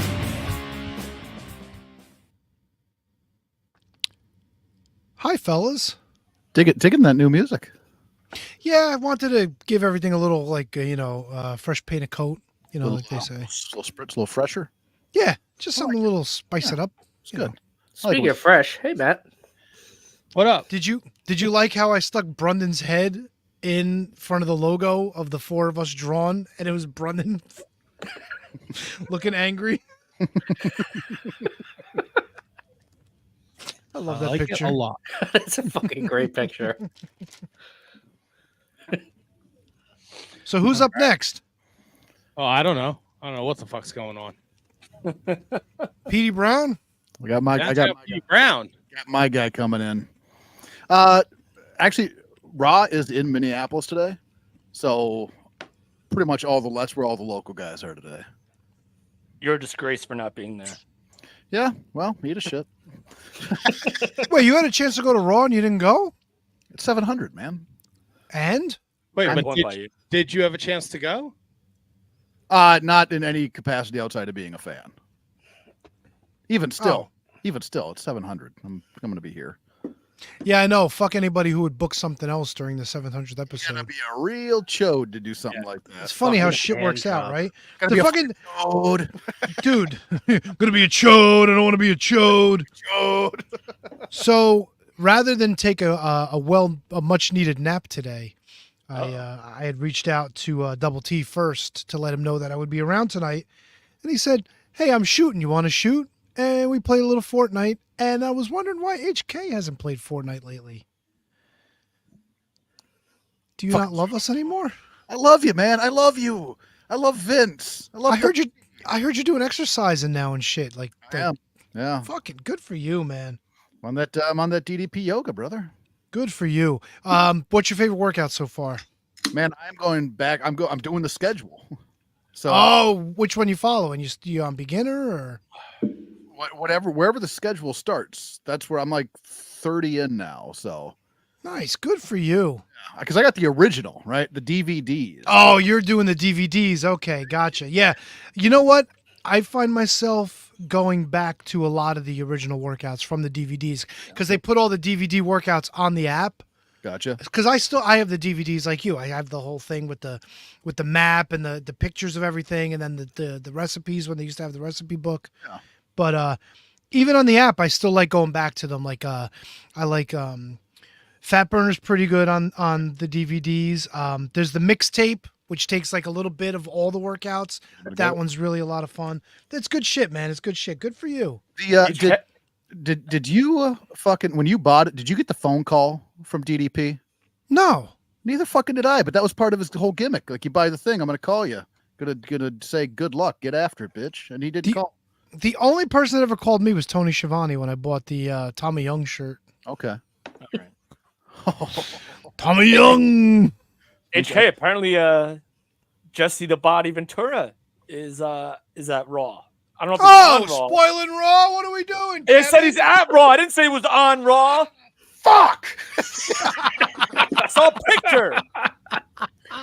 You give me a breaking news. You warn me.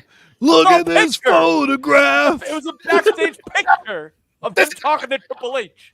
Talk of thermite paint makes me laugh. God. I was a Marine. No, I was part of the Navy SEALs. If they don't have him talking to Karrion Kross and Karrion Kross doing that voice, it's a missed opportunity. Who the fuck are you? Well, who the fuck are you? I thought he was doing great, Jesse If he is there, I just want to know what he's wearing. That's what I'm concerned. Oh, he's probably dressed like a fucking homeless person. Yep, sure. Yep, there we go. Double T called it. Oh, not bad. Not bad. Man, dude. Had other people's accounts. Do we want to bring in our guy here? Yeah, I'll bring in my main man. He's my island. Gentlemen. Al. Yep. KJG, this is Tropic Al. Yeah. What's up, man? What's up? I heard you have a great show. Yeah. Yeah. Wore this hat for you, KJG. So that's. Oh, is that a Rangers hat? That's a Rangers hat. Love it. Love it. So, Al, how are you? I am good. It's madness at work and madness dealing with Kevin, but other than that, I'm chasing a toddler around. Yeah, you, Kevin. Hostility already. Well, Al, I do have to say this. HK just a couple minutes ago said all of his wrestling buddies were predisposed attending Raw tonight. So I guess you're the leftovers. Sorry, pal. No, well, let me tell you this. There was actually only one other guy that I wanted for tonight because I thought he'd be a lot of fun. But I wanted him, He's Nope. in jail.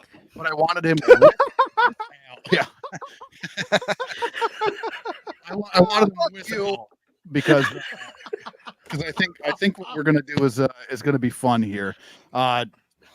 So Tony, Double T, handsome Kevin. We do something on Todd's Pod every episode that we wanted to bring.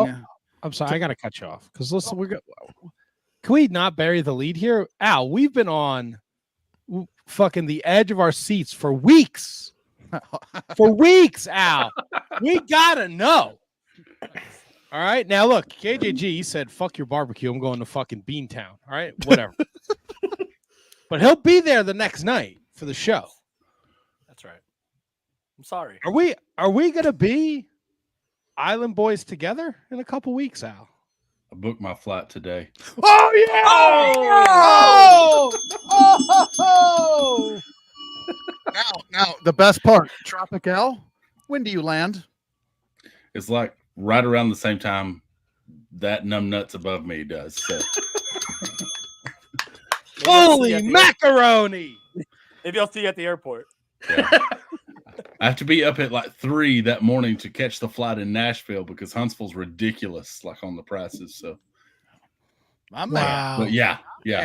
It's like a quarter of the price to fly out of Nashville, and it's a straight one-way flight, like direct flight. So yeah, This is awesome. My only question is, what's mommy going to do with all this extra meat in the house? Have lots of nuts. Ass to ass. Now get off. Nice, real nice. I'm waiting for that like 8:57 running. Listen, Oh. I ain't telling you nothing because I got in trouble.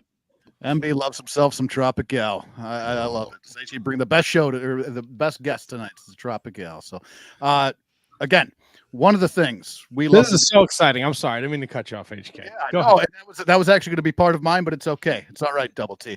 One of the things that we do that we love to do on our show, a lot of our listeners have a lot of fun with it, and I wanted to bring it to the Wizards. I wanted to have a special edition for the Wizards because I want to know Double T. I want to know Tony. I want to know what sad, sorry sacks are you kicking off the lawn on the Wizards tonight? We are going to exercise the demons. If you're not familiar with what we do here on Get Off the Lawn, I'll kick it off. Is that's okay with you, Tropical? Oh yeah. You're usually weak. Yeah. You're weak. So.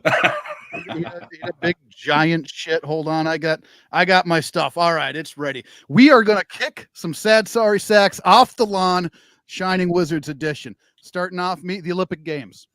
I'm fucking tired of it. I'm over it, right? I gave it a chance. I tried. I fucking tried, all right? They had a good run. Let's just move on. The games, I don't get them. I don't understand. I watched some teams of girls with a ball and they had to bounce and there's a goalie. It's like a weird cross between soccer and fucking sure. I don't know how they're scoring at the run. It's horrible. It sucks. Watch swimming. Who watches swimming? It's ridiculous. Enough. I tried rugby. I was like, all right, this is a sport I can maybe get into. A little rugby. I watched some bitch get knocked out. Didn't care. Right? Didn't care. Had no emotion. Jeez Louise. Yeah. Jeez Louise. You bet your ass. I'm over the Olympics. We can move on. Plus, then I got to see the medal count when I'm watching ESPN. I don't give a shit about the medal count. Who gives a shit about the medal count? Not this guy. Olympics off the lawn.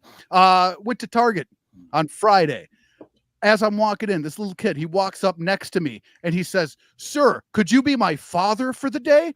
Some fucking kid walks up to me, of all people, me, and says, "Could you be my father for the day?" Looks him in the eyes. I looked at him. I said, "Absolutely not." And this motherfucker looked back at me and goes, "Is it because I'm too gangsta?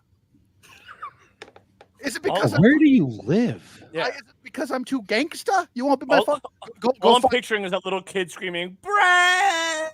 Go find your real dad, punk. Get off my lawn. Find your real father. The weather guy on my morning news, he's starting to use the weather as an open mic segment. I'm just kind of fucking tired of it. All right. I don't need my weather guy being Jim Carrey. I just need him to tell me what the fucking weather's going to be. All right. Is it going to be warm? Do I need a jacket? That's the important information. I don't need weatherman jokes. Weather guy off the lawn. Wisconsin. Wisconsin speed limits. Wisconsin speed limits are fucking atrocious. I don't know if you've ever driven through Wisconsin. It's not as bad as Missouri. Missouri's never welcome on the lawn. Wisconsin speed limits. I'm going 55. And then all of a sudden, for 4 blocks, I got to drive 25.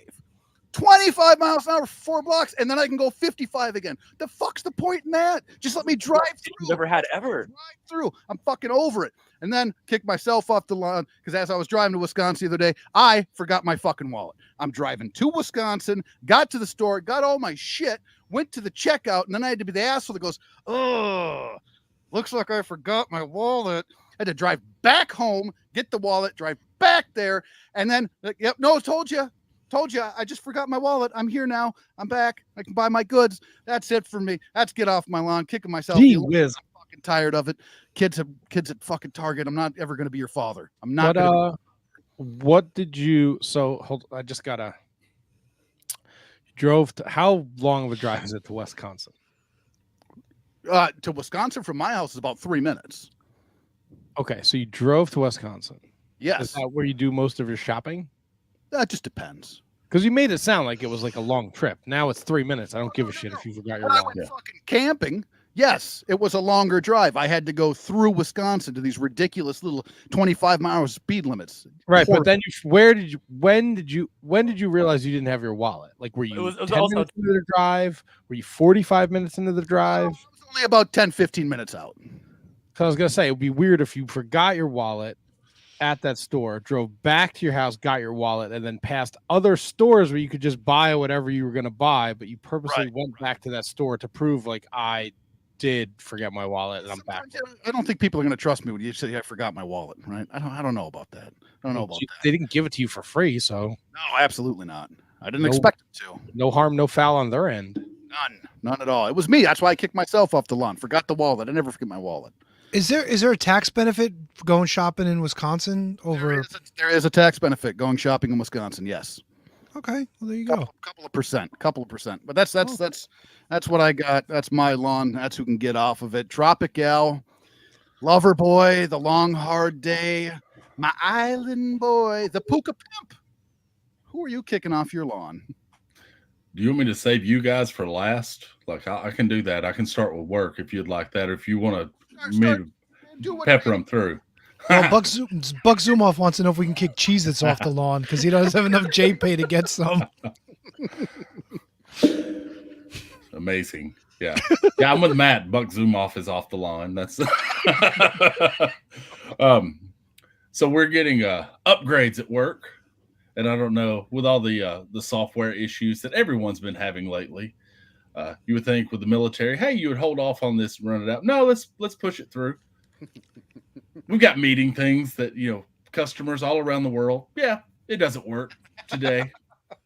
It's just precious. It was a wonderful day, and having to call and figure out how to get in touch with these folks of saying, hey, we are trying to get this resolved. The help desk is on it, and they have no ever-loving clue. Why are you the help desk? You can get off the line. You call it Streamyard there? Well, I was gonna, yeah, that one's for Matt there. His old pals at Streamyard, yeah, just precious, right, Matt? Hey, eat a shit, eat a fucking bag of shit. So Kevin and I are collectors big time. I don't know KJG, Matt, Tony has some things, but Brendan, I'm not aware if you're a big time collector or anything. No. I see you've got the sketch behind you there, but yeah, that's there's a guy out there that is selling a signed Umaga Pop, the one that just came out, for $160. That is impressive. Yeah. I was like, so did he get a medium? Did he have resurrection ceremony? Like, what's the deal here? Because there's no way in hell this guy has got a signed Umaga Pop. I'm I would be more curious to see if there's actually people who bit. He says he has a COA. I'm struggling with this. Like, that's the thing. If there is a way that you can prove that, hey, Umaga signed this, I would love to see this. But it's the one that just came out. We were talking about it in one of the groups that I'm in on Facebook that it's astounding some days. Well, some people are pieces of shit.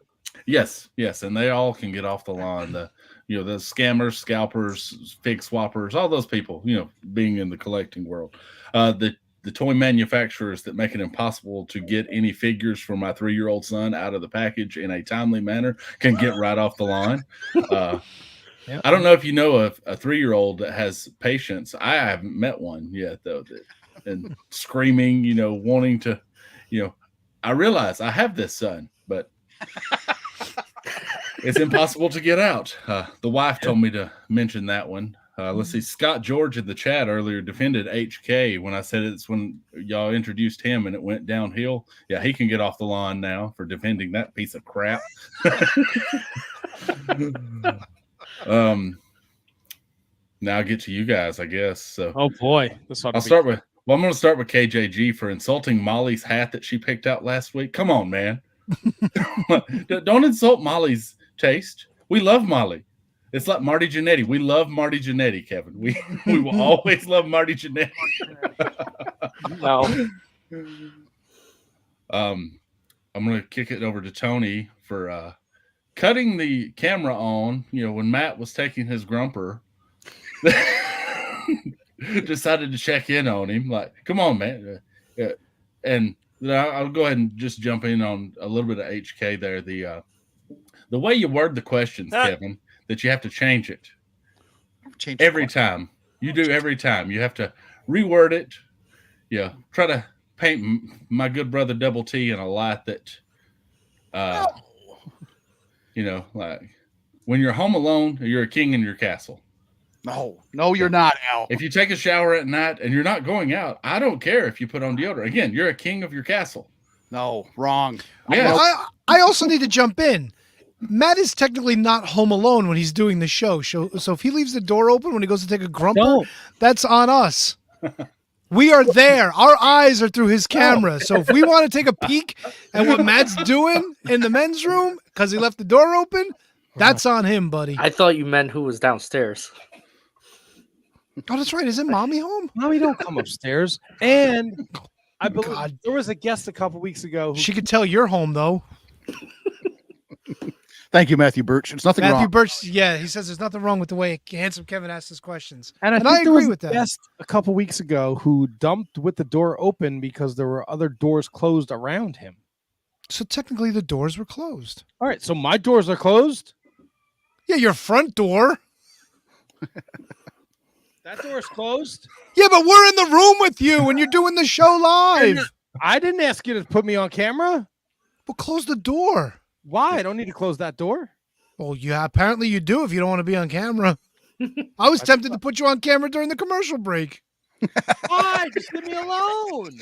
Close the door. I don't need When you to. leave a door open, you're inviting the public into your purview. That's the way it goes. And this is just, I've got a general for Double T and Brundon because the Wizards account, I had to turn off the notifications on Twitter because I have to lay down with the kid and the phone is constantly just bing, bing, bing. Sorry, I got to shit on some talent. That's there. fair. I mean, that's fair. I just had to turn the notifications off because he's like, what is that? Like every time we're almost asleep too. That's usually when it happens. Well, that's a you problem. I'll put that shit on silent. It is on silent. It's over beside the bed there, like What is away it? from It's him, fucking and it Daredevil? lights up. Yeah, he is. Wait, who's KGG? ABC ya. He left. He just said he had to reboot. Oh, did he? Oh, yeah, I wasn't checking the chat. Oh, he put it in the chat. I didn't even get a fucking. Oh, gotcha. Yep. All there right. he is. All right. A little rebootski. Ah, yes. So Tropical, I had suggested to HK a couple weeks ago before Double T yelled at me for stealing his gimmick. And I know HK wouldn't have a problem with it. Are you a Kevin Smith fan? I'm a decent Kevin Smith fan, yeah. So I don't know if we're going back to Red Bank, HK. I don't know. He didn't sell you hard enough? I don't know. He's like, yeah, he's decent. I don't know. I'm not as big of a fan as Kevin. Like, I don't know many that are as big of a fan as Kevin. I've got one guy I work with that may be. Like, that's the only one I know. Like, he's freaking out that I'm going to New Jersey. I told him about it at work today, and I'd mentioned, yeah, they took Kevin to some of the places. He's like, wait, what? Like, where Clerks was? That's awesome. Yeah. Hey, we could always go to the 1,000-foot Ferris wheel at the American Dream Mall, and no, it has nothing to do with Dusty Rhodes. Could you picture the three of us on a fucking gondola in that huge, ginormous Ferris wheel? Could I? Al, is that all you got for lawn, man? That was kind of... Well, it shotgunned out a lot quicker than, and I don't have as many things because we just released an episode of Tots. Like, the only other thing I had was the fact that Kevin kept wanting me to come to Minnesota first, and Molly got excited, I guess, because I have to reach all the things. Like, there's a lot of things on the top shelf that Molly needs desperately in her house, and just. I don't know. I just reach up and grab it. I could probably do it from a seated position, you know. That's fit. So I guess Tony, do you got anyone you want to kick off the lawn? No, but I do have a question for Tropical. Is HK's house like the midget houses on TV where all the appliances are a little smaller and the kitchen chairs are just a little shorter? Tony, you're not that much fucking taller than I am, nutsack. Of course I am. I'm as tall as Double T is. You know where you could take him, Tony? Midgetville. He'll feel right at home. You mean home? Brendan, you're off the lawn. Double T. Oh boy, who can get off the lawn today? First, get off the lawn, Double T. And I express my displeasure with the Streamyard, Twitter, X, whatever's going on here. This is 3 weeks in a row now. We've upgraded the premium so we can stream our video on Twitter. All right, I've done all the troubleshooting that Streamyard has suggested. Nothing is working. There's no way to talk to a human being at Streamyard who can walk me through some steps, maybe look at, our account. Maybe we're doing something wrong. So Streamyard and X can both get off the lawn. Kick fucking rocks. Also, all these fucking internet experts on Twitter. All right, you don't know shit. Yep. Just stop. Yep. Stay in your lane. Yep. All right. Nobody asked you to comment on every single fucking thing. And don't go out there preaching mental health and then gather up all your little ghouls and goblins and people in your cult and go after somebody because you're a hypocrite and you're a shitbird. Knock it off. Get off the lawn. Yeah. Yeah, I like that. It's good. I and like large t-shirts. Large t-shirts, get off the lawn. please get off me. You know what? Fuck it. I'm throwing people off the lawn. If you've got a pet, it is a pet. It is an animal that resides in your house. It is not a child. It is not a fur baby. I don't know where the fuck this fucking terminology came from. If you've got a pet, be happy and proud to say, hey, I have a pet cat. I have a pet dog. Do not fucking put baby on anything other than a human being. Get the fuck right off the lawn. If you want a baby, go out and have a baby. Get the fuck off the lawn with your fur babies. Be proud to say you're a cat owner. And none of this mommy daddy shit. You're not a cat mommy or a doggy daddy. Get the fuck out of here. Get right off the fucking lawn and slip on some of your fucking baby shit on the way off the lawn, too. Pick that shit up and stop putting it in my garbage can. You know what my garbage men do? They grab the bags out of my barrel and throw them in the truck. You know what they don't do? They don't dump them out. So when you put your bag of shit in my garbage, now I got to deal with your shit. Fuck that. I got a kid. I clean up my kid's shit. You know I don't have pets? Because I don't want to pick up their shit when I'm fucking walking them around the neighborhood. If you're picking up your dog's shit, put it in your fucking pocket and take it home and put it in your own garbage. Get that shit out of my garbage can and off my fucking lawn. All right. Back, go ahead. I think me and KJG might be on the same question, the same wavelength here. You said you pick up your kids' shit. Your son well, is my like, kid was like when he was little, I changed his diapers and I fucking threw it in the garbage. Sound like you're still like yeah, I'm walking my kid around the neighborhood on a leash and I'm That's picking not up what his you said, shit. though, Tony. David Henry You Beckman, said I why he's picked like, up go my ahead shitting kid's on the shit lawn. in the present tense. All right, He look, my stops kid's at got tree problems. Okay, every time. We know what he does now. Have you seen Tree? He got fucking real big. He got a trimming on Friday. The landscapers came. A lot of Oh fertilizer. yeah. Holy criminy. You know, so do you not like when Steve Austin refers to himself as Pawpaw? To Poncho? No, and you know what made me cry? Fucking David Portnoy with this Mr. fucking Tickles or whatever the fuck cat he's got. Miss Knock Peaches. that shit off. The dog. Peaches, whatever the fuck it Miss is. Peaches, it's a lady. Good. I hope the thing fucking eats a peach and tries to shit them peach seeds out. So when Let I him was deal with that leaving for an work hour. today, when I was leaving work today, there was a cat sleeping under my car. Did you kick it? I ran it over. No, I'm totally kidding. But Quitter, come at me, bitch.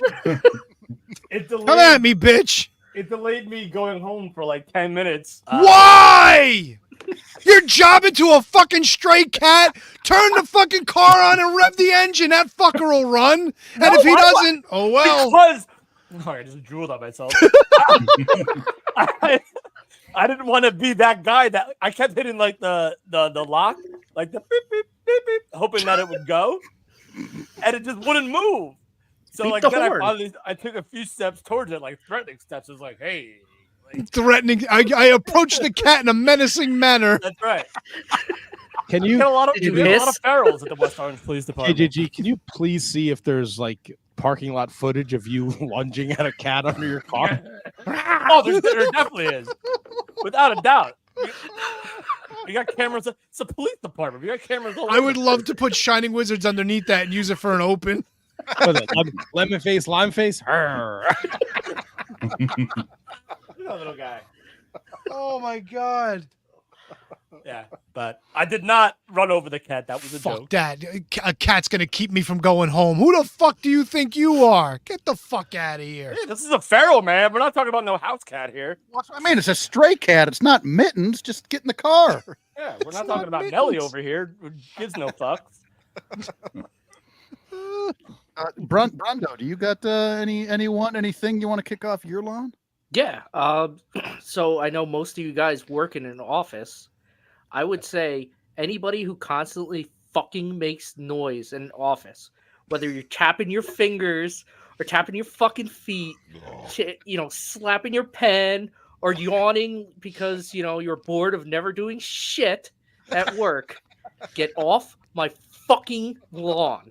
Wow. Can I piggyback off that, Brundo? Please Yes. do, because I know we had this conversation yesterday. Because I want everyone on my lawn. I'm a nice guy. I don't want any heat. I'm a good guy. I That's want a big everyone lawn, on my dude. lawn. But the one person I want off my lawn is the one person in the office that freaking listens to music on their cell phone without headphones. Oh, fuck that guy. You should be ear- shot with- for that. With absolute no, like, it's one thing if my boss does it, like if he puts on the TV and he listens to country music all day, he's my boss. He gets that right. You're a minion, all right? You don't deserve that respect. And also the one that has the phone conversations and doesn't go outside to have them. Yell nice and loud so the person on the other end could hear him if they were 5,000 miles away. Get off my lawn. Fuck him. I don't know. I did have a conversation with one of the reps at my job about shitting our pants once. with everybody in my department around me. So I came around was on this fun. game, by the way. So Brendan, you share an office? You got people like right next to you? Oh yeah, there's like 15 Oh, that's- people around that's me. the There's fucking like worst. people, 2 feet away from me, and yeah. Years ago, there was a woman. She was an older woman. She would fucking hum while she was working. It annoyed the fuck out of me.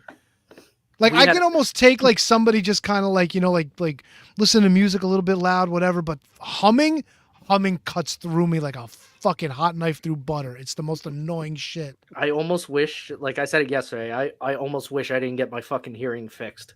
So I could be fucking deaf and just not be able to hear this shit.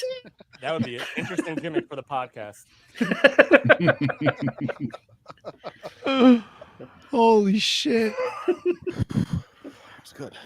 Yeah. That 5 that years did. That bent felt up. good. Yeah, That it felt really good. did. That's why we do it. All right, exercise the demons there. Wow. Cut it loose. Just cut it loose. So Now- and part of my get off the lawn was going to be Tropic Al not letting anybody know when he's coming to Jersey. That can get off my lawn, but here we are, Al, with the big announcement. Sorry, it's been way in hell. I mean, Get it. now, Al, do you request another? Do I have to get another blow up mattress? I don't care, man. I can sleep anywhere. Well, the couch is big, so Frodo can sleep on the couch, and you can sleep on the pull out mat. Okay. Frodo. Brian Kendrick can do it. You can do it. Al's so big I can sleep on Al's belly. Oh my god, the two of you fucking sleeping on top of each other would be No, fucking you delicious. Head to Don't toe. cross the swords. I'd set that to Matt singing La Cucaracha and put it on the show. HK, what the Seinfeld? Well, no, but we were head to toe. Reverse. Your genitals your were still genitals lined are up. Yeah. It would be like head to cat or like calf or something, probably. Head to Whole new kind of H formation, huh? Instead of we reversed positions. Yeah. Instead of scissoring, it's forking. There's an extra prong in there. Forks up. Fork night. Oh, that's another thing. Fortnite. Oh right? no! Oh, you're not gonna throw him on the. You're not gonna throw him off the lawn, are you? Would you stay with the fucking group? All right, we have goals. We have goals. We're trying to stick together. We're trying to win. We want crowns. And all of a sudden we gotta, hey, where are you? They're halfway. You can across say the it. You can say it. It's Tim. It's Manji, and half the time it's Vince. Well, but Vince is okay. He's skilled enough to do that and be right back. I don't know how he does it. I thought But you Vince was can't out of the like, picture. Where's the rest of you guys? And all of a sudden, I'm opening chess. Why? Why? I've watched you play. You're running around with a slew of fucking gray guns and 2 health packs. Fucking load out of gray guns. Passing up better guns just to open chess. What do you? I'll tell you what though, Double T's favorite thing is like, all right, it's the last 2 guys over there. He flies right in. Boop. Oh, I got knocked. Fuck. Now it's all me. Fucking Leroy Jenkins, motherfucker. Fucking Manji ran in, hits the reboot van in front of a fucking trio, and he's going, "Can you give me cover?"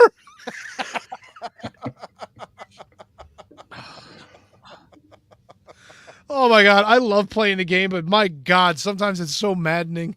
Maddening. It really is. Double T. Oh, this is very exciting, Al. I'm excited to have you. Yeah, it's gonna be looking awesome, forward to dude. it. I have to take my wife on a cruise for this, but hey, that's all right. Worth it. Yeah, it's worth it. I think Yeah, I know how you can get out of that, and just fake a stomach pain. It'll be all good. Fake. Oh! Back here if you need me. Wow. I would never accuse anyone of anything, but Did you check the local That's high school easy. sports schedule? Was there a lacrosse tournament coming up? no. Well, I mean, football season doesn't start till August, so Okay. there'll be a particular Sunday in Morristown where the chair will be facing away from everybody else at the barbecue.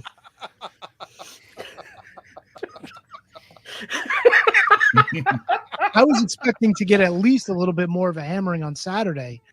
Yeah, that ain't gonna happen. Back here if you need me. Just got really uncomfortable really fast. No, it's all good. I'm Is fun. it? Yeah, comedy magomedy. It's for the show.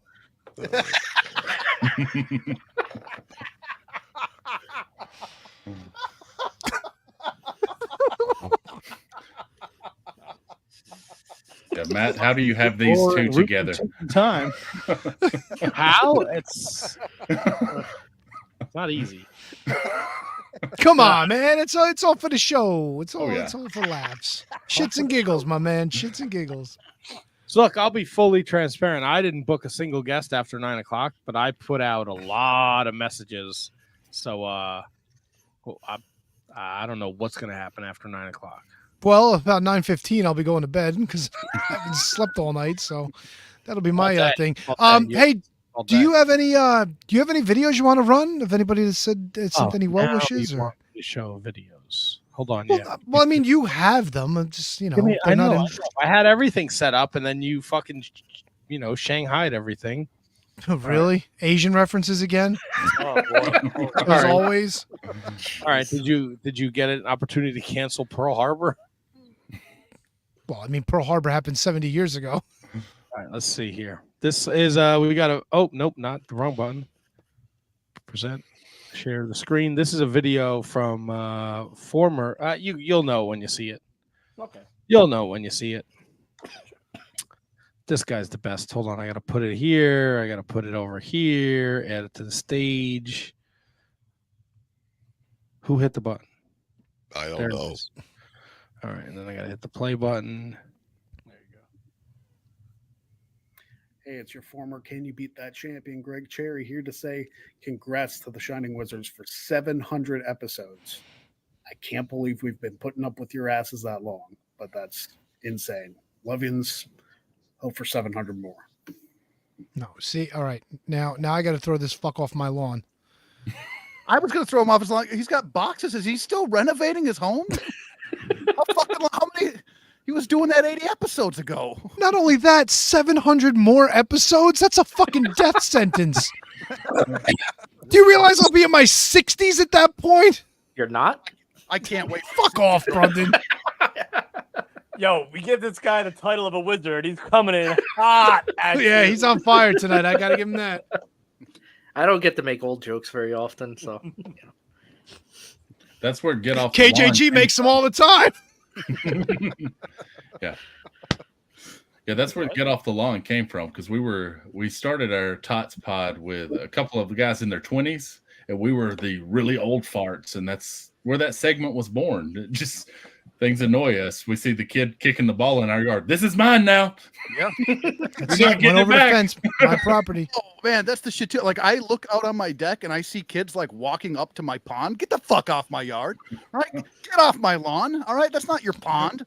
You Yeah, fancy motherfuckers. I found a got mysterious poop on my lawn the other day, and it didn't look like dog. Like that, it was all the way up. So like somebody had to literally like bring their dog all the way up. How close do you live to Tony's kid? Jesus Christ. Could have been T3. Actually, This is fucking. We got fancy wizards here. 40% of the wizards have ponds on their property. I didn't say pond. I said lawn. No, Kevin and Double T. I have a fucking frog pond. Yeah, it's a pond. It's not a pond. You couldn't drown in it if I fucking pushed you in face down and held your head in it. I bet you I could. We got another Is that video. a challenge? No, Oh, here's boy. another video. Hold on. It's a video. God, wake up, Phil. Pal Philly Ray from the Turnbuckle Throwbacks. I just want to jump on real quick and wish you guys a very happy and blessed 700th episode. I've been with you guys since day one, and what you guys do for our community speaks volumes. And you've been doing it for a very long time, and I'm so proud to have you guys as friends and as colleagues and as network mates, as I am a founding member of the Shining Wizards Network. One of the first, I think I'm the first show to join the network. So just want to thank you for all you've done for me, for the Turnbuckle Throwbacks, and like I said, for our community. You guys are incredible.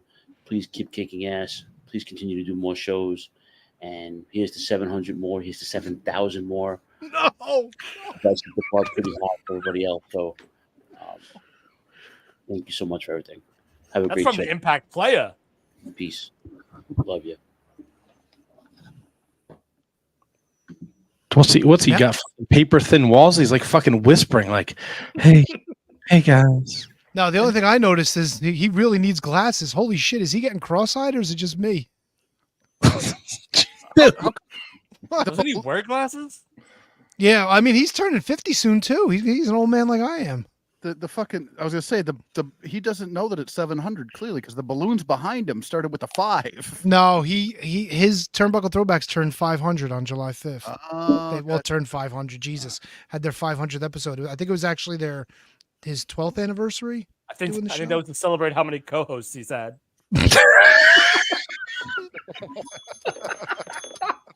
Hey JG coming in hot tonight too. I love it. Oh yeah, that was spicy. Fucking A. Oh, fucking A is right. All right, so now you guys know SummerSlam is this weekend, right? Oh, we got more picks. Are you kidding me? Do we ever? KJG took the lead. I know. Good for him. I don't even know the results of Ring of Honor. Well, you went 7-2. Apparently, I went 6-3. Well, you took sorry. them off? I didn't mean to do that. So KJG's 130, 27, 7-2. I'm 129, 28, one back with 6-3. Brundon, HK, Matt all went 5-4. Brundon's in third, Matt's in fourth. HK still coming up the rear. Oh yeah. we all lost Billy Starks. Yeah, it was a bummer. Who'd ever thought Red Velvet would be winning championships anywhere? I figured one of them was going to lose, but I thought it was going to be Athena. Here's the funny thing, right? So I don't know why the 6-man belts are separated from the trios belts now. And I think it's kind of cool that the Von Erichs are actually finally like doing something on a bigger stage, but then it's like, it's just another belt of 500 belts. Like, what the fuck are we doing, Hold on. You have no problem with them getting rid of the Ring of Honor 6-man titles, making them one title, and then disbanding them. No, I have a problem with that. Okay. No, I think it's cool that the Von Erichs are winning a title on a bigger stage. Like they won the titles, the tag titles in MLW, but it's kind of cool that like, let's be honest, Ring of Honor is still under the AEW banner, so there's a little bit more of a cock to it, as you would say. But it's still one of 10,000 belts that's in this fucking AEW umbrella. So it's kind of like, what the fuck? That's with Tropical here. I would like to ask you, Tropical, because we talk about it quite a bit. The belts, right? The belts all over AEW. What are your thoughts? It's like every kid needs a trophy today. Like that's the way the belts are on AEW. Like everybody just needs a trophy, I guess. Because that was one of the things that we talked about before Owen came into the world. Was that hey, if he gets a participation trophy, we'll say thank you, but no thank you. That we're Yeah, but wins and losses matter. Shit. To me, it's kind of like much ado about nothing in terms of all the championships. Yeah, it's annoying, but like if a tree falls in the woods and no one's around to hear it, does it even make a sound? Like at some point, you just don't give a fuck about the belts, like all of them that exist. Like obviously, you care about the AEW World Championship, the Women's World Championship, the TNT, the TBS, the tag teams. But then after that, once you get to Ring of Honor, you're just like all right. Or the American Championship with that MJF just christened. Like those are the only ones that really matter. Like except for like the CMLL belts that come in and the Japan belts that come in. But that's different though because that's cross branding. So I don't have a problem with that. Like Mark Briscoe having the Ring of Honor World Heavyweight Championship, like that to me still seems like it has some sort of import. Like it means something to me. I don't know why. Problem. Like Lee Moriarty winning the. Actually, I didn't know that. Actually, that's funny. Lee Moriarty winning the Pure Championship against Wheeler Yuta, like that's something, but it's not. At the end of the day, it is what the belts represent, and it's not much. So, like, whatever. Just take it with a grain of salt and let it ride until Ring of Honor becomes its own brand on its own 2 feet, or dead. It'll never be dead. in some ways it already is. I feel. Yeah, it's Unless not, Tony Khan kills it. He's killing it. I mean, like if he like gets rid of it, is what I mean. Until then, it's going to be on. Yeah, I mean, I think when Daddy pulls the money away, it's going to be like he's going to kill it because. So SummerSlam this weekend. That's exciting. Right? I'm excited for it. Yeah.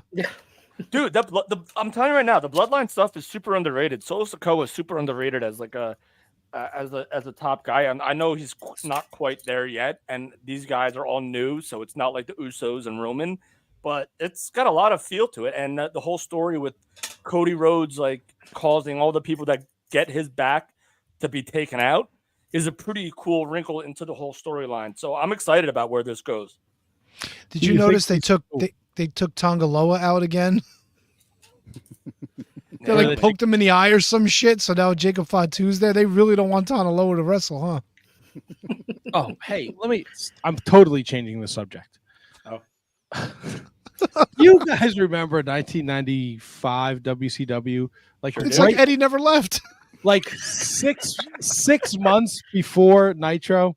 Do you remember when Big Bubba Rogers was in a feud with Evad Sullivan and he was allergic to his rabbit, so he would start touching himself every time he got near Evad Sullivan? No, I have no recollection of this. I do.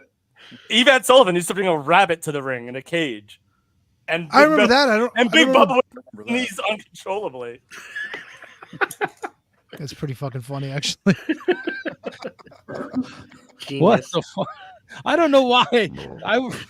How did we get from like the most prominent storyline in the last like decade to fucking Evad Sullivan, Big Bubba Rogers? I saw something earlier. All right, how about this? Back to SummerSlam. Seth being the referee, are we going to get an HBK Bret Hart Undertaker situation? No belt on the line. Where Seth costs someone the champ, the match. I don't think he fucks Punk over. I think he may get in Punk's face afterward, but I think he's going to do the right thing. Right, but like I'm saying, like Rollins gets in Punk's face and Punk like flips him off, and Rollins like goes to hit him with a chair and he ducks and he blasts McIntyre, and then Rollins has to count Punk. I think it's the other way around. Oh, you think so? I think if you're going to do that, it'll give a little more heat to the Rollins CM Punk situation, because I think that there's no connection between Rollins and McIntyre. The connections are McIntyre and Punk, and Punk and Rollins. But is there any benefit to having a babyface rivalry between Punk and Rollins at this point? Do you still want to? Yeah, because there's a bit of bad. I think there's a bit of bad blood there, and I think maybe if Rollins hits McIntyre, then maybe Rollins starts leaning toward heel. I wouldn't hate if Rollins actually goes heel, but then that takes a lot of the shine off Drew McIntyre at this point.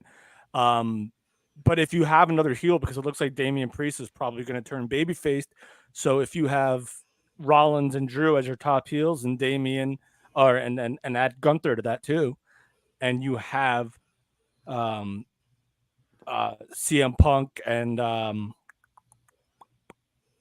Damian Priest as your top baby faces, then there might be something there for that. But I don't know if there's any benefit to having a Punk Rollins feud yet. Wow, this is all singles matches, and 6 of them are for titles. Yeah, SummerSlam, biggest party of the summer. And SummerSlam's only one night this year, right? They didn't double this. Yeah, next year. Next year's too. And then they're also doing. You got to keep in mind that the SmackDown before SummerSlam is also a pretty huge. Wait, what show? The SmackDown before SummerSlam. No, what SmackDown? SmackDown. No, bro, come on. Easy. Come on. There you go. There we go. We'll get there. You'll remember. Yeah, that was. Hey, Brendo, let me ask you a question. You saw Limp Bizkit this weekend. Did Sonny Kiss get on the stage and sing with them? No, I wasn't at that one. At the one I was at, he brought up every kid under 15 onto the stage. To, of course he did. Them. And take pictures with them or whatnot. Was Buck Zumhoff the sound tech? Oh, come on. Buck went to bed, dude. It's lights out at 9:00. Fred Durst looks like Buck Zumhoff at this point. He was like, He just give me was- something to break. He was one row away from me. He came into the crowd and he stood in my section, like right there to sing in the crowd. It was Did you badass. touch him? I tried. I can't see CM Punk losing in his first match back. By nefarious means, maybe. I don't know. Matt, I don't know about you, but I can't see CM Punk losing in his first match back. They've I think the beauty of it is that they're doing such a great job telling this story that whatever outcome happens, as long as it fits the story they're telling, I won't have a problem with it. Do you guys know when Hell in the Cell is? Because I feel like they would have to have Drew and CM Punk at Hell in the Cell. Do they still do that? Is that still a pay-per-view? It is, right? I think so, yeah. Because usually it's a fall pay-per-view. I just don't remember if It's October, I September think. or October. To me, it's October because, and then they're bringing back Bad Blood in what, August? Is that September? Or? Ash in Berlin is at the end of August. Bad Blood is October 5th. Crown Jewel is November 2nd. And then Survivor Series would be after that. Yeah. Handjob Kyle says, I think Bad Blood is the new Hell in a Cell. Which works for me. Yeah. No, Yeah, they're there's- two different shows. No, but there's no Bad Hell in Blood- a Cell in the schedule. There's no Hell in a Cell. Okay, so Bad Blood is the new Hell in a Cell, meaning that it's taking its spot on the calendar. Oh, thank God. Pete and Repeat are on a boat. I gotta go walk the dog. I think this shirt is choking me to death. You got to get a V-neck like Almond Head beside you there. I'll put this shirt on like episode 1000 again. Hopefully, Man, What? by episode 1000, you're going to be svelte. Yeah. I hope so. I'm going to be I mean, closer to 60 than I am to 50. What are we doing? I don't know. We got another guest joining us. Oh, for real? Yeah, man. We'll bring in my Let me see man the Sam queue. Adonis. Oh, there he Oh, is. yeah. Hello, Yeah. everybody. Hell How's yeah. everyone doing? Good, Sam. How are you? Wonderful, man. Just getting ready to get pretty damn insane for the next few months. But I'm enjoying Dallas, Texas, and the 100-degree heat here tonight. So I'm gonna pop in and say hi to you guys because I know it's another big episode for you. We appreciate Thank you, brother. taking Appreciate time it. out of your busy schedule, man. I'm glad to see that you are staying busy and you got a lot of, as I like to say, spoons in the porridge. You got a new podcast. You're killing it down in Mexico. Things are coming up aces for you, man. And it's just great to see you doing so well. I am pretty damn excited to be part of the Conrad Thompson Ad-Free Shows Network. It's kind of weird because, in the last few years, Conrad's kind of, jumped up the ladder of clout, if you will, in professional wrestling. So we've known each other and we've talked at length about certain, things about Mexico and just my career and history and whatnot. And everything fell into place for me to be the guy that actually leads the dance to teach American fans a little bit more about the history of Lucha Libre. So we do Learning Lucha on ad-free shows. Yeah, Nice. and so I'm a huge listener of Jeff Jarrett's podcast, and with Conrad, obviously, and Jeff Jarrett has had nothing but great things to say about you over the course of the last few weeks. So what has it been like for you to hear like these kind of like positive vibes and words from Jeff Jarrett, and what's it like working with him? It's honestly surreal. You guys have known me long enough now, but I've kind of been in a way under the radar. I've never really pursued the internet wrestling side of things. I've never tried to go to the indie companies that have the most clout or buzz. I have always been a very direct professional where I go where I get paid to go, and I have my way of making money and my connections. And I've had a hell of a career: All Japan, CMLL, AAA, All Star in the UK, had a WWE contract, plenty of good stuff. But I've always kind of been left out as far as the internet, indie darlings, if you will. So it kind of sucks sometimes, but it's, sometimes it feels like, what the hell? Am I doing it wrong? Why is it that, I never get the clout that someone that 3 or 4 years in that does a couple cool moves gets? Working with Jeff has kind of validated that. Working with Jeff has really kind of made me feel very good about the decisions I've made and what I've been able to do. Jeff is one of these guys that loves the wrestling business more than anybody. I didn't really know him that well prior to working with him in AAA, but I can just tell talking to him, he's the same kind of, like I always I always say wrestling nerd. He's the same kind of nerd as I am. He actually gives a damn. He asks a question. He wants to know about history. He wants to know about wrestlers' families. He wants to know the names of obscure moves. So, we hit it off from day one. He kind of, helped me get into it with Conrad and everything. But it's been such an amazing experience for me. And just getting that praise, getting that, public praise from someone like Jeff kind of makes it all worth the wait. It might not have become the way that most wrestlers get their internet clout, but it seems like right now I'm kind of appreciating a little bit of a new audience that actually appreciates my talent and my skill level instead of just the surface level, internet clout. And your first Learning Lucha episode that you guys covered Los Gringos Locos, Eddie Guerrero, and Art Barr, an unbelievable tag team that I think a lot of us were introduced to in the 90s when that Worlds Collide tape came out, and they were in that 2 out of 3 falls tag match. How deep did you guys go on Los Gringos Locos? So we actually use the same kind of format that Conrad uses for the Something to Wrestle With podcast, and whatever his topic may be. There's a third party researcher that handles a lot of dates and facts, and we kind of come to the table with the format and just have a discussion. Basically, this covered more or less the entire Mexican runs of Los Gringos Locos, from prior to their formation until, tragically Art Barr's passing. Eddie and Art both had incredible careers. Art could probably have a documentary just about, his time in Portland or the juicer gimmick or whatever. And Eddie Guerrero is freaking Eddie Guerrero. What more do you need to say about that? So we really stuck with the actual Gringo Locos tag team, their importance to Mexico, how much they meant to the shows, how much they meant to the hold on a second, my dog's going nuts here. Sorry. Yeah, so we kind of started with Love Machine's debut in CMLL and how it ended up, leading to the formation of AAA, how they ended up going together. Dude, it's all good, brother. Los Perros Loco, suave. Exactly.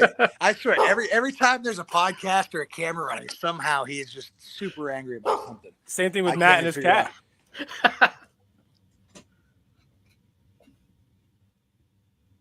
The dog broke his thing. Oh no. Hornets. Oh no. You didn't lose that. That would have been that's like the perfect. We're gonna end the night on a high note. Can you hear me? There he is. Hello. Yeah. What up, Biggity Dog? We're back. Can you hear us, Sam? Oh no. Oh no. Oh, technology. I can still hear the dog. Yeah, the dog's still. Oh wait, that's a drop, isn't it? Jeez Louise. Bring him in. Yeah, please. Sorry about that, gentlemen. Everything's gone to hell. The dog starts barking. Next thing you know, someone calls me. I get disconnected. It's been a hell of a 2.5 minutes. Anyway, yeah, we just talked about the. That's not a real dog, I'm assuming, right? Yeah, I figured that was a sound effect, but it didn't change tone at all. They got us both, Sam. They got us both. Yeah, that's all right. Yeah, sorry about that. But yes, It's all things good, are Sam. good. That episode's still out on ad-free shows, and if you do like Lucha, or if you're interested in Art Barr and Eddie Guerrero, check it out. I think it kind of works out perfectly because I have a bit of a different perspective than most in Mexico. I've been kind of lumped together with those two, as well as a few other foreign heels. And, there's a lot of similarities, but the nice thing is I grew up around the wrestling business and I pay attention to how it applies, how logic applies in each culture or each company. So I kind of really can explain how to bridge the gap between the Mexican differences in the United States. So it's definitely interesting. You guys will enjoy it. It's worth checking out. Can you explain your reaction when the promoter sends you a video of a child crying as you beat the ever-living dog shit out of Penta? Oh man, it's pretty insane because honestly, I speak Spanish now, so I can understand what she's saying. And part of you is just it's more adorable than anything, just no matter what you think it is. It's like, that's wrestling in its very most basic, essential form is, a kid getting so into it that their hero is getting beat up that they're crying. So, that party, I can't even take so much credit for that as much as, Penta's that over in Mexico. It's incredible to be able to work with guys like that, but it just, I don't know. I think there's still plenty of that. I go on to mention a lot that Mexico still is very much like the Wild Wild West, like the territory systems of the 70s and 80s. There's a lot of similarities that we don't necessarily have on the American scene or even the indies here. So, coming to these small towns as, TV stars and coming to tag team with local guys and to kind of give them the rub and do what you do, as well as trying to help the local promoter grow a fan base. It's a very special kind of structure, and just seeing the amount of fans there. And even myself, being as much of a heel as I am, I come to some of these small towns and it's just like, you just treat me like a rock star. It's kind of surreal because in Mexico City, wrestling fans still get excited to meet Sam Adonis, but it's a little bit different. I'm not exactly the one. They're more excited the fact that I'm a lucha libre guy. They might be into that scene, and these small towns, they might be watching wrestling. 30 or 40% of the population might be watching AAA. So they're so much more into it. They're so grateful that someone from TV is in their small town, and they treat everybody so special. And I've had some of the best nights of my career just in places you've never even heard of. So being the son of a promoter, obviously, as you are, how does that play into how you handle where you work and what you do? Like, do you have any experience in terms of dealing with promoters? Does that affect how you accept bookings? Does it affect how you work in Mexico? How does that work? I think everything could kind of, be traced back to being the son of a promoter because, as a kid, I used to argue and fight with my dad. I was the biggest Ring of Honor fan you'll ever meet. I used to love Dragon Gate and Japanese wrestling, and I loved that stuff. And, some of this stuff still is incredible, but if you saw the wrestling that I was so diehard gaga for, you would never believe it based on the style I do now. Because I think I learned how to impress a promoter instead of how to impress myself. And I think that's something that's, that I've been able to do well. Most of my work comes from firsthand experience. Someone I'll meet on the road, somebody sees me do what I do. And I'm also one of the guys that you have to kind of feel the room to understand what it is I do. Some of my stuff doesn't translate very well to a video. It's just, a big guy that does a couple cool things. But when you actually see how I can move a crowd, those promoters say, wow, we need this guy. And that all comes down to, lessons I learned from my dad saying it's not about you, as a wrestler, it's not about what I like. It's not about my pose. It's not about the song I want to listen to on the way to the ring. It's about how to make that promoter money and how to, stay employed. And all things considered, for the last 15 years that I've been able to stay one of the busiest independent wrestlers without ever really appearing on American television. So I think there's kind of a track record there that proves I'm pretty damn good at what I do. Yeah. Sorry, HK, go ahead. No, I was gonna say the amount of hatred and heat you draw throughout Mexico, it's astounding, man. It's absolutely beautiful to see. But with that, is there? I mean, every time that they, if they send you a message or I don't even know if they send you a snail mail, whatever it is. Has there been a spot where you're like, boy, that's just fucked up. That's not flowers. Like, you know what I mean? Like, has there been an over the line, like, no, somebody's got to take care of this shit? Like, yes and no. Usually most people are still kind of, in the vein of pro wrestling.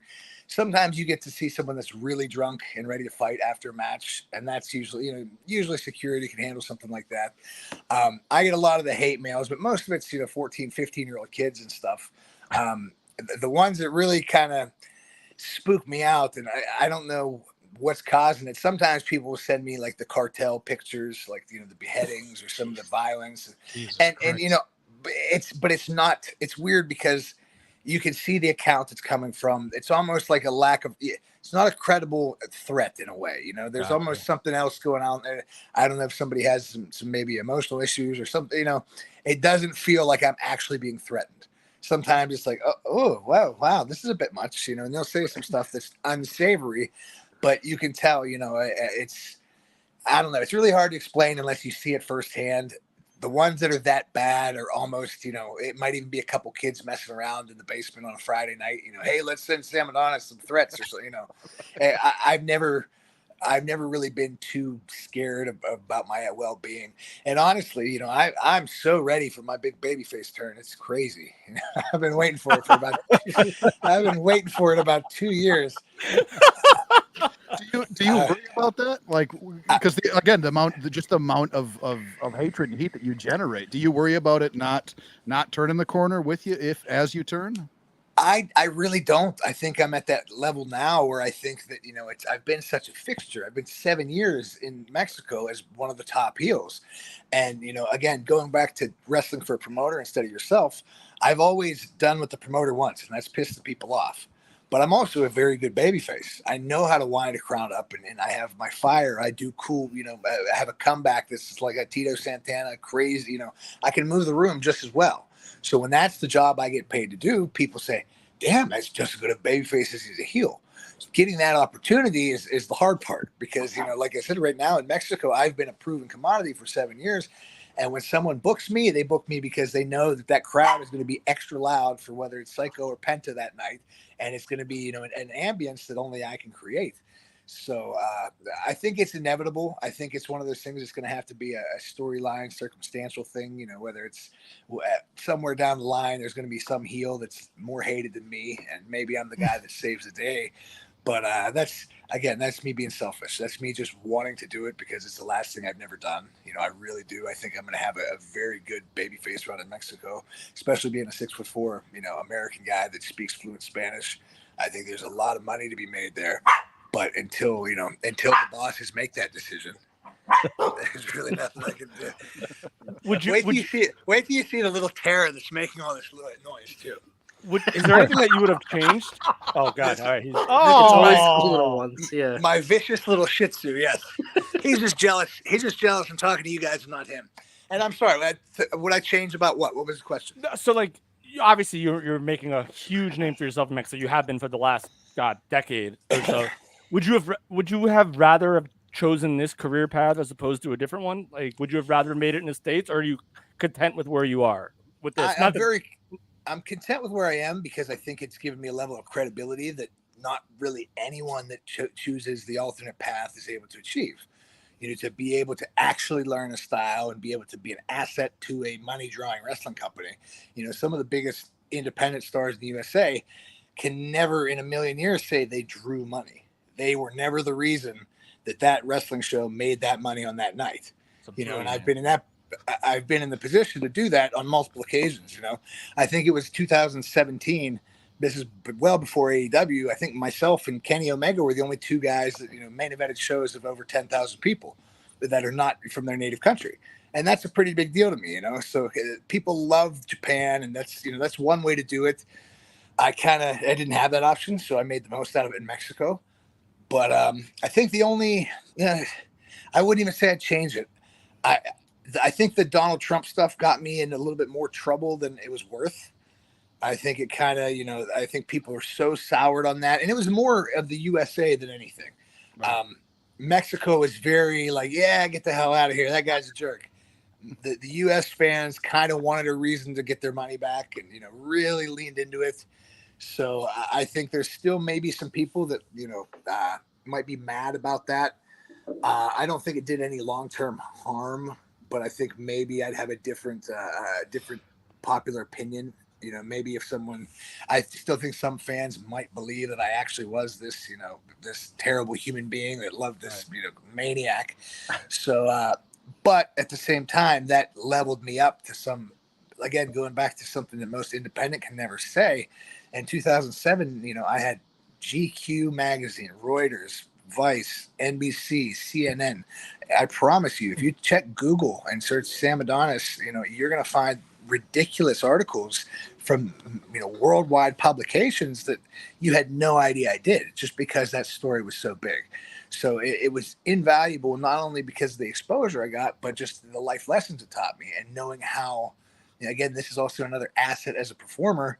I am very good with media. You know that I'm going to go and hit a home run when you send me to the local TV channel, or if you're going to put me on some sort of national broadcast, because it's, I had so much exposure doing it when I did do that Trump stuff. Well, Is there Sam, anybody? sorry, Brendo. I Go got ahead. one in. No, you're Is good. there anybody in AAA you haven't worked yet that you're looking forward still to sharing a ring with? Yes, there's a bunch of wrestlers there that I want. I want singles matches, man. I want to wrestle Vikingo very much. I would love a singles with Vikingo. I still want my singles match with Psycho Clown. We've had a couple singles, and in the USA, we've had some incredible singles. But last year we were going to do the singles match in the hair versus hair, but they ended up adding Rush and LA Park to it, so it was just a four corners match. I think that's kind of where I'll turn the corner, because I think a lot of people now, the AAA style, especially the style I'm being brought in to do, is very much bully. Come in, kick them while they're down. Rub the flag in their face, punch, kick, wrestling. So I'm good at that. But I also know that I can tear the house down in a 25-minute, whether it's lucha or, any sort of hard-hitting, high-flying match. I can do it all because I've done it all. I just haven't had the chance to knock down those walls to the AAA or even the American fans that watch AAA. So I still might think there's some fans that say, "Oh, why is he there? Oh, what does he do? What's the appeal there?" And it's not you, it's the consumer. I have never wrestled for myself and my clout and my personal attention. I've wrestled for my bosses, and just think of the lineage of AAA and CMLL and All Japan themselves, and know there's a reason why I stick around these places. Someone likes me. Well, we love you, Sam, and we appreciate you dropping in on our 700th episode. We know you have a very busy month coming up, 18 events in the next 33 days. It all starts this weekend with your huge triple threat tag match where you and Peroth Jr. take on Alberto El Patron, Marco Corleone, and the tag team of Pagano and Nino Hamburguesa. And then you're all over the place, man. You mentioned Tito Santana earlier. I know you'll be at a convention with him and Jimmy Hart, and you'll be up in Canada. So you got your working boots on, my friend. Exactly. And the nice thing is, and this is some insider information, I think out of the 18, I think 14 of them are in Canada. They're at the Canadian National Expo, which is, I guess, essentially the state fair of Toronto or something like that. But I'll be wrestling daily there, and I will be babyface. So I'm excited about it. Oh, nice. So if any of your listeners are from Toronto, please come check it out. And anybody that doesn't know me, Real Sam Adonis on social medias. Check us out on ad-free shows, Learning Lucha. And I like to talk about old wrestling a lot. Well, we love having you on, Sam, and we'll love to have you back anytime when you come back from your long month, and when you turn babyface, and we can scratch the surface on that and talk old wrestling all day long, probably. All right, guys. For whatever reason, this has become a habit of me. You're one of the only people that I actually can consistently find time for, so I might as well keep it rolling, right? Sam, it's Awesome, it's an honor, and it's humbling to hear that, especially on our 700th episode. So thank you. All right, guys. No worries. I appreciate the time. I'll talk to you later. Sam, be well. Have a great night. Be well. God. All right, Sam Adonis and the Dogs close it out. 700th episode. We got a new wizard in Brundo. Thank you, gentlemen. 700 episodes in the bank. We got Tony here for this bad boy. And we'll be back next week. We got SummerSlam. We will be talking wrestling next week. This was just a chance for us to celebrate and hang out with each other. And, I say it all the time. If you've ever listened to this podcast, it's only two other things I've done longer than this podcast. It's been with my wife and at my current job. So that's, I don't know. It's like a little feather I like to put in my cap. This is important to me. And I think I can speak for everyone that this is, we're beyond grateful that you guys take time to watch this and listen and be part of the Discord and be part of the Shining Wizards community. And we've made great friendships, and, we hope to continue to do that. And we had a ton of people in the chat tonight. Like Dave Bauer was there. Ryan Schlong popped in. Kate was in there for a little bit. Matthew Birch. Phil Ray had dropped in for a bit. Who else we got? We tons of people. I Dunk Biscuits said hi. Yeah. Buck Zumhoff made a couple appearances. Like Mike Peterson, Al Day. Yeah, Matt Scott George was in there. You mentioned OGKG. Yeah, Matt Squires. Oh, the SJ, Squires. Scott George. Lisa was there. Yeah. Vince popped in for a little bit. SJ said thank you. Buck Somebody 69 was in there. I missed that fellow's name. That's Milwaukee.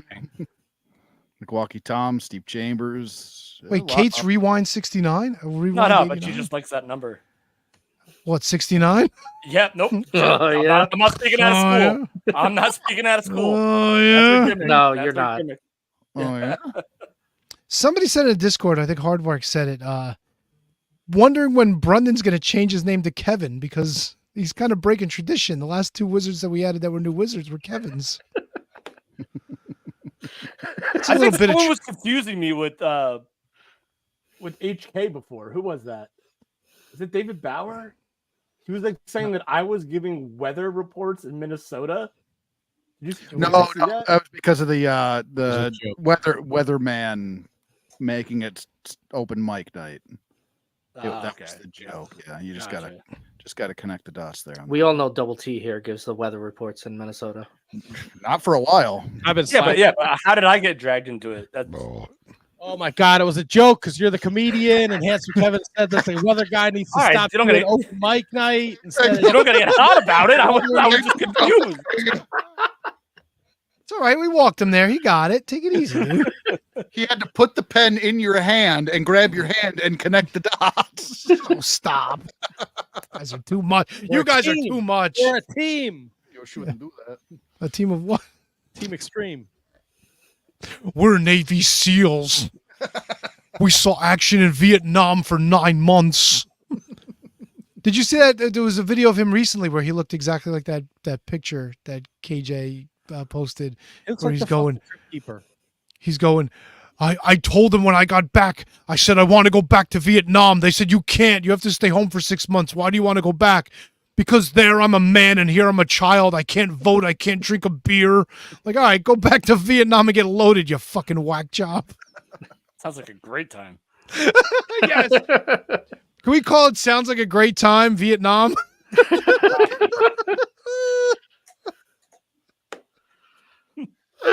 Holy shit, it took 2.5 hours, but we got our title. We are not calling it. We're not calling it Getting Drunk in Vietnam. Oh, man. No, Vietnam sounds like a great time. No.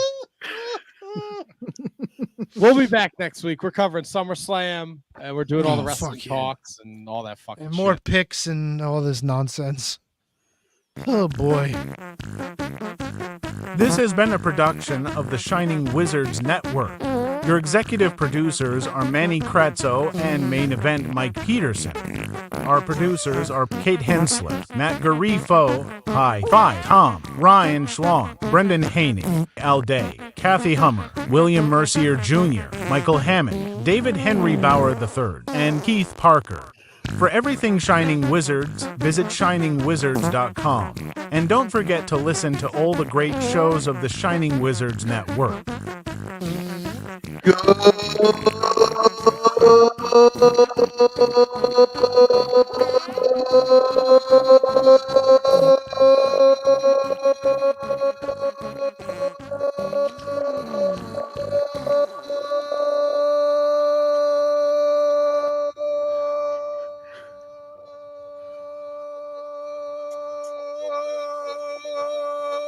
Night, Diana!